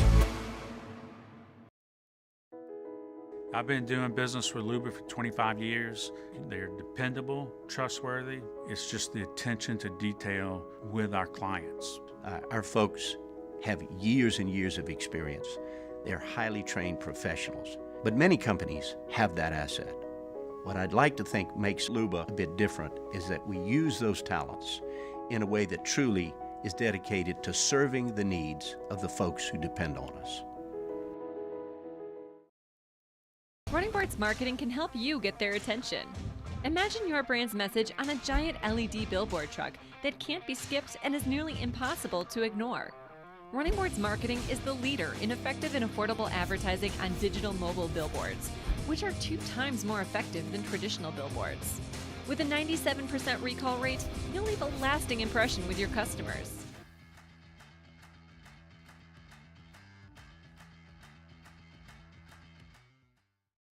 Dylan Cruz here to tell you about Six Rings Baseball and Softball Camp. If you live on the North Shore and play ball, go to Six Rings Camps with former LSU assistant coach Dan Canaveri. His knowledge is second to none, and your child will improve and have fun doing it. Camps were held at Coquille Park and Six Rings Academy in Covington with 4 sessions over the summer. Full day and morning only sessions are available from ages 7 to 13. Go to sixringsbaseball.com or call 985 in the prep football season, and we get started Friday night at 6 with Louisiana Prep Preview presented by Brock. And we recap the night starting at 10 with Louisiana Prep Scoreboard presented by Lake Urgent Care. On YouTube, Your View, and 104.5 ESPN Baton Rouge.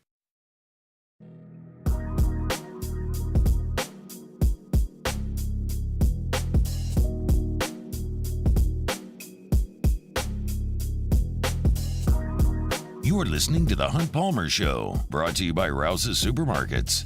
Excited about the opportunity, but no, it's going to be a great challenge playing a team that offensively playing their best football, averaging over 30 points a game, and then defensively one of the best. I think it's the best defense that we've seen all year. I think it's third in the SEC. And look, they've always had great defenses under Coach Saban. And this is no difference. Turner, Boswell, Downs, special teams is outstanding. So all 3 phases, this will be a great challenge and one that should be an exciting football game. It should be an exciting football game. It's usually an exciting football game when these two get together, and we're getting real close now to kicking this thing off between LSU and Alabama. And look, y'all have heard me say this, and at times I repeat myself because I feel like there should be some emphasis placed on it. There were a lot of people who suggested in the Les Miles era that LSU made this game too big a deal after 2011. And my retort to that was then and is now and will always be when you talk about this era of Alabama and LSU football, where you're talking about LSU winning national championships in 2007 and 2019 and playing for it in 11 and Bama running off what they did. And these two teams perennially showing up in Atlanta. It's impossible not to make this game feel really, really big. It's impossible. You can say whatever you want to say in the locker room. You can do whatever you want to do on the practice field. But guess what?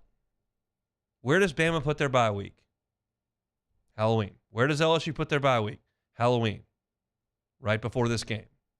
CBS gets to pick one primetime week all year. And unless Jimbo Fisher and Nick Saban getting a gridiron club off in the offseason, they pick this game. College Game Day shows up 3 out of 5 years. Kirk Herbstreit's doing interviews with your quarterback on Tuesday. How am I supposed to look kids in the eye and say, yeah, don't worry about the bye week.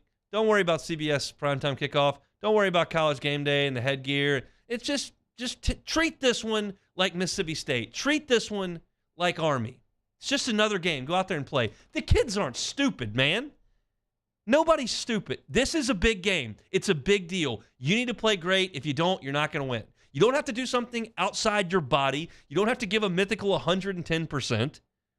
It's a big deal. And it's okay to feel that way. It's okay for LSU's baseball program to put Omaha on the top of the team room. It's okay for LSU to have goals in football of winning the West and going to Atlanta and playing in the college football playoff. And guess what? You don't beat these guys, you don't do any of that. So I don't know how Brian Kelly handles it. I don't know what the track record is going to be in games that follow Alabama. I don't think LSU came out flat against A&M last year. I think they got their butts kicked. A&M turned around and handed it to Von Achane, and he ran for 300 yards. But LSU was up for the challenge last year, played a great football game. And my hope is they'll be up for the challenge this year.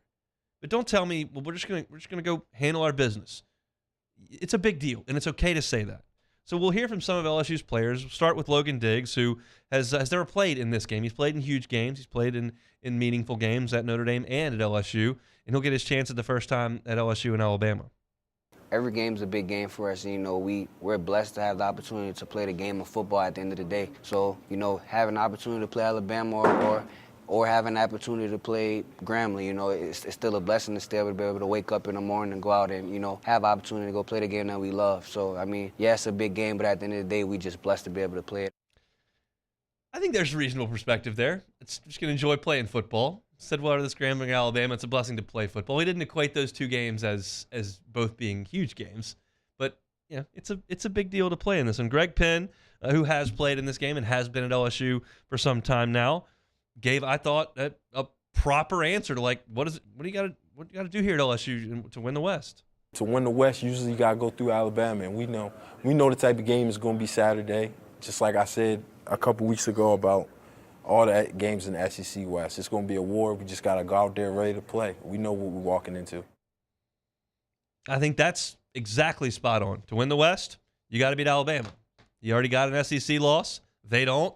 You don't win this game, you're not winning the West. And I think it's okay for LSU to show up in August with dreams and aspirations to win the West. Now, you lose this game, we'll have a discussion next week about dusting off the bootstraps and whatever, and pulling yourself up by the bootstraps and whatever you're doing with boots, and go beat Florida. That's what you're going to have to do. But it starts this week, and you've got to beat Alabama to get where you're going to get. Now, Omar Spates comes from the Pac-12, comes from Oregon State. He's seen USC and UCLA and Oregon and Washington, but this will be his first time with LSU and Alabama.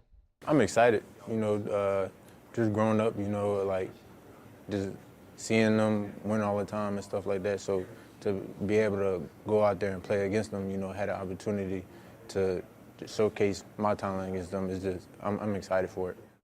Excited is good. Now, Omar kind of gave the coached line here, gave the LSU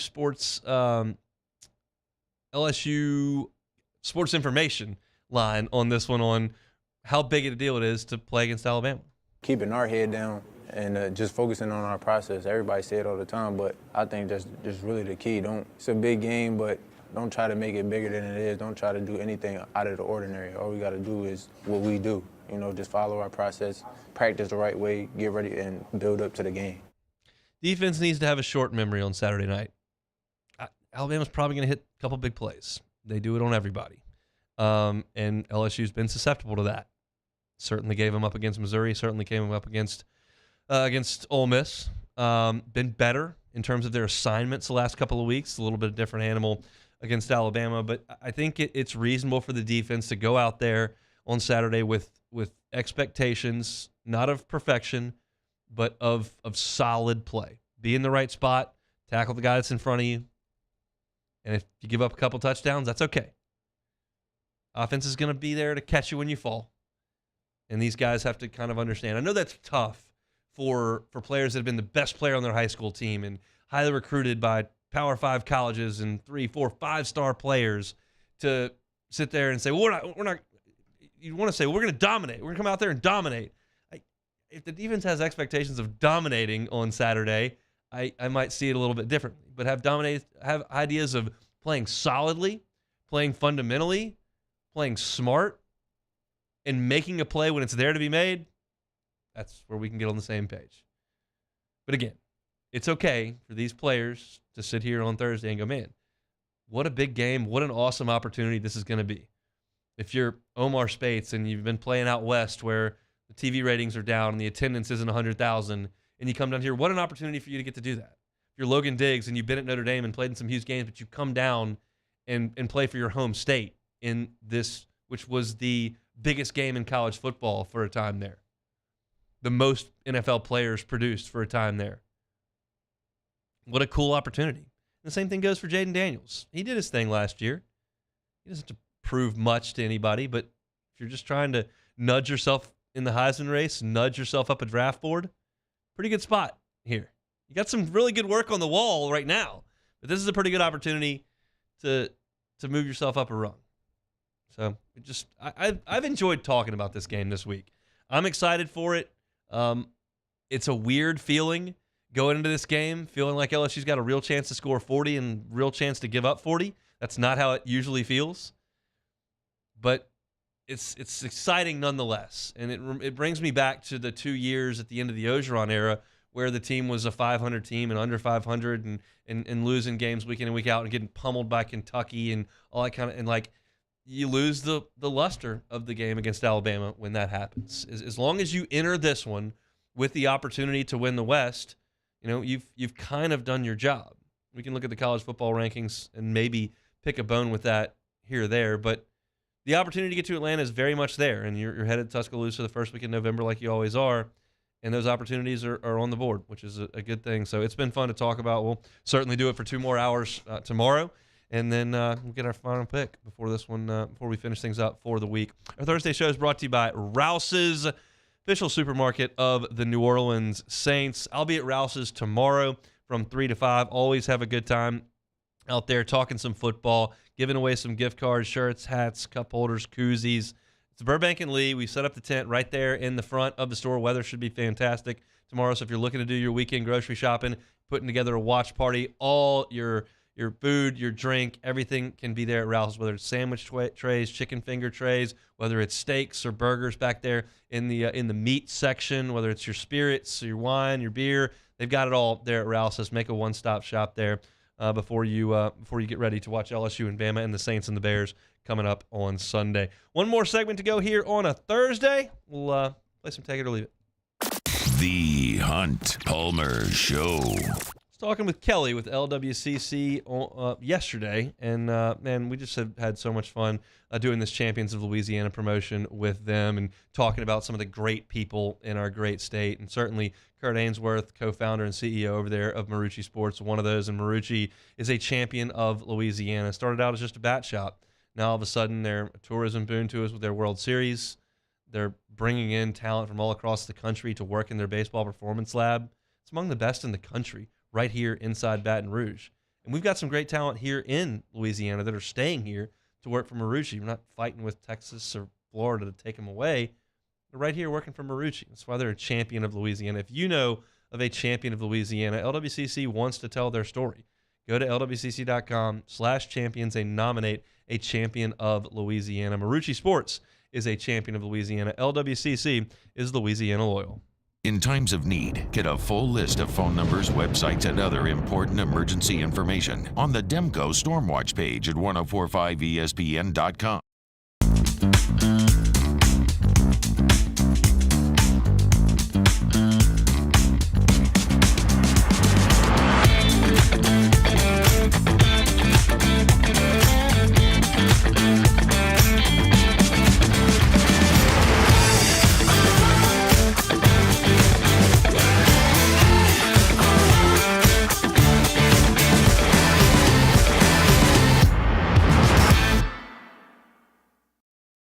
Breck teamed up to reimagine your parks, and you imagined big.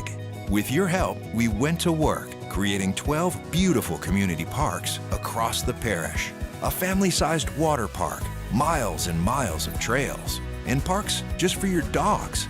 There are more places to splash, to explore, to run wild, and even soar. You imagined, we delivered. Gold. Breck, your #1 park system in the nation.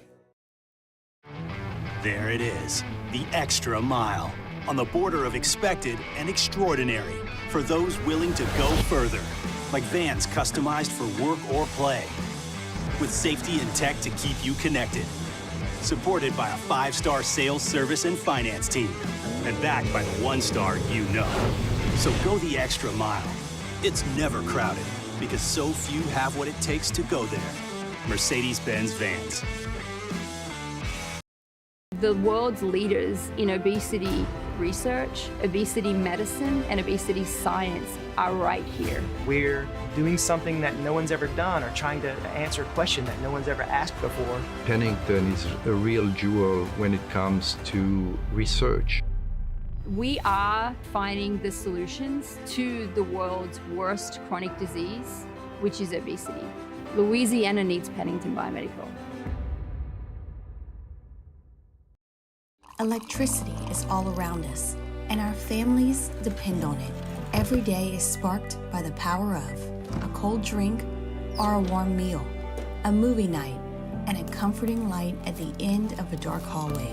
From sunrise to sunset, playtime to bedtime, our team is ready to take care of your electrical needs. Even in the case of an after-hours emergency, the light in your life shines brighter with Mr. Electric. Scoocha, fall in the air. Fall is right around the corner, which means fall fishing is, which means it's time for you to take your boat to the next level with front-to-back boat service in a bunch of different ways. You want a custom stair job, you can have a ton of fun out there on the water. They can do that. What about a spot lock trolling motor? So you stay right where you need to in casting lines. Or sonar that's let you see the fish under the water before you cast. All of your maintenance needs as well. For 30 104.5 this Sunday to catch 3 different NFL games. We start with the noon kickoff, the Seahawks at Ravens. Immediately following that, it's the Cowboys and Eagles. And then our night game, the Bills at Bengals. Catch all of those games here on 104.5 ESPN Baton Rouge.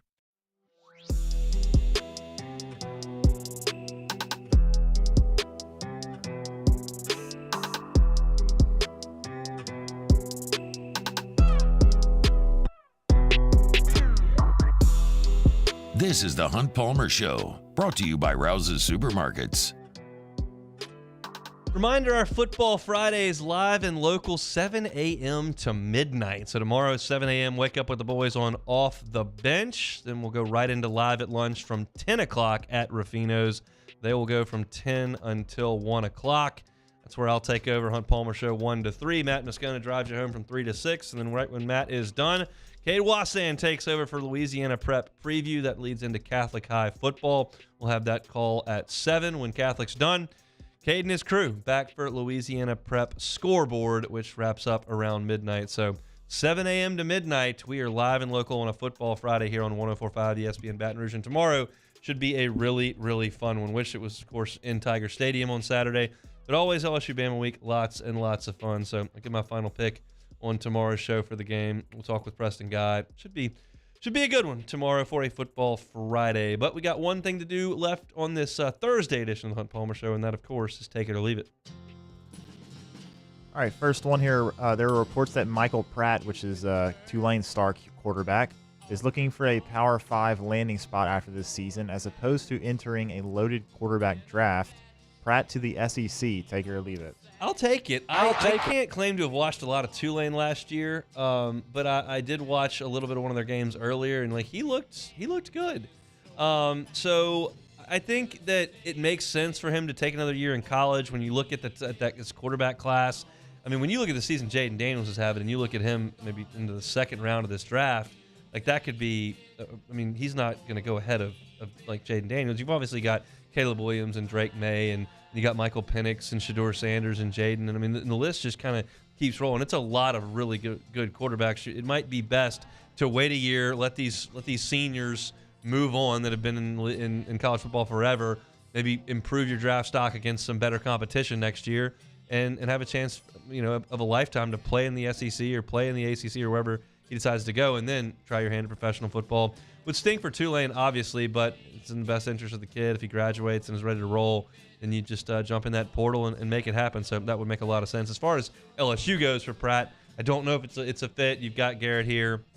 You're bringing in another quarterback. Like, you never turn guys away, and I didn't think LSU was in a position to take Jaden Daniels when you had Miles Brennan and Garrett Nussmeier and the crew here that were competing for the job, but turned out to be a really good thing. So you never turn quarterbacks away. I don't know that it's a fit at LSU. Reportedly, Big Ten coaches and athletic directors are mad at the commissioner for his handling of Michigan. Yeah. Jim Harbaugh will be fired. Take it or leave it. I'm going to take it. I'll take it. This story continues to develop, and it seems pretty blatant and obvious. And whether or not you think that sending a guy to stand on the sidelines or sit in the stadium is a big deal to steal signals, or you think that people should just change their signals, or however you feel about it, the fact remains it's just right there in the rule book. Like, you can't do it. And it looks like they've been doing it for years. And I just think that there's some animosity towards Jim Harbaugh in that league. They're sick of his shenanigans of throwing sleepovers at recruits' house and bending the satellite camp rules, and then the recruiting violations during COVID, and then it's just going on and on and on. Every year there's something that is against the rules, and I just think that he's either going to get fired or he's going to take an NFL job, because he's an incredibly good football coach who's obviously willing to do just about anything to try to win, and I think he would like to do it at Michigan, but I just don't know if that opportunity is going to be offered much longer if he keeps breaking these rules. So I'm going to take it.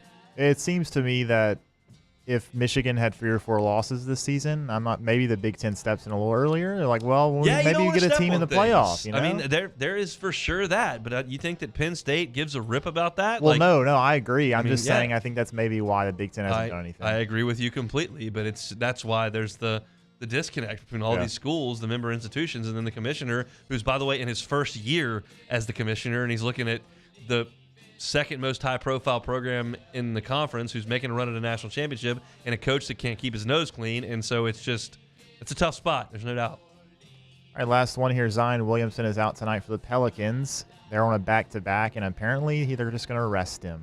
Rest days 5 games in. Take it or leave it. Listen, you're talking to a guy right here who may have had a few beverages on Saturday, may have stayed up a little late on the tables playing blackjack, may not have gotten a lot of sleep. What did I do? I got up, went to the golf course, 8:30 tee time, and I performed. Now, it was a poor performance, but I was out there. You've got to take some of adversity. Early in the season, apparently the Pels had some travel issues, low on sleep. I was low on sleep at the Beau Rivage. I got to the golf course and made it happen.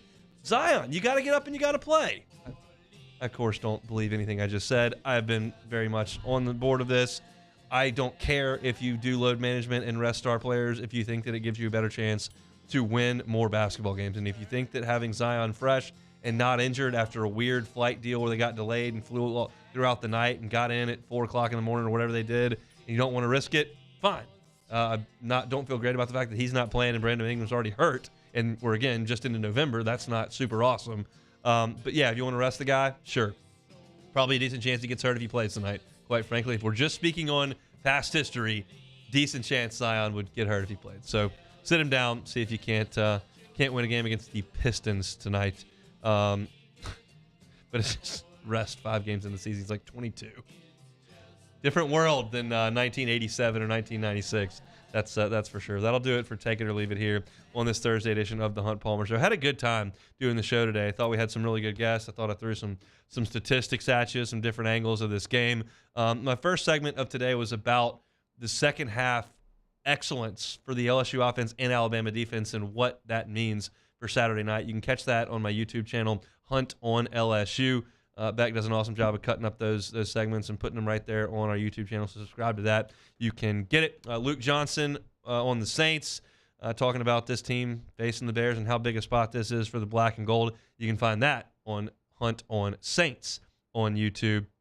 Subscribe to that channel. Get all your black and gold coverage. Tony Tsoukalos, managing editor of Tide Illustrated, was with us at 1:30 talking about Alabama. Best win, worst loss in college football in the NFL, as we do every single Thursday. I gave you a long list of the quarterbacks that have won in Tuscaloosa and what it takes to win there, and what does Jaden Daniels have to do to get LSU to victory. That was at 2 o'clock. Chris Blair with us at 2:15, a little player audio at 2:30. Catch any of that on demand. 1045ESPN.com's on demand tab, Apple Podcasts, Spotify, Google, anywhere you find your sound, and of course on YouTube. That's it for me on this Thursday, presented by Rouse's. Matt's going to drive you home. See you tomorrow for a Football Friday on the Hunt Palmer Show.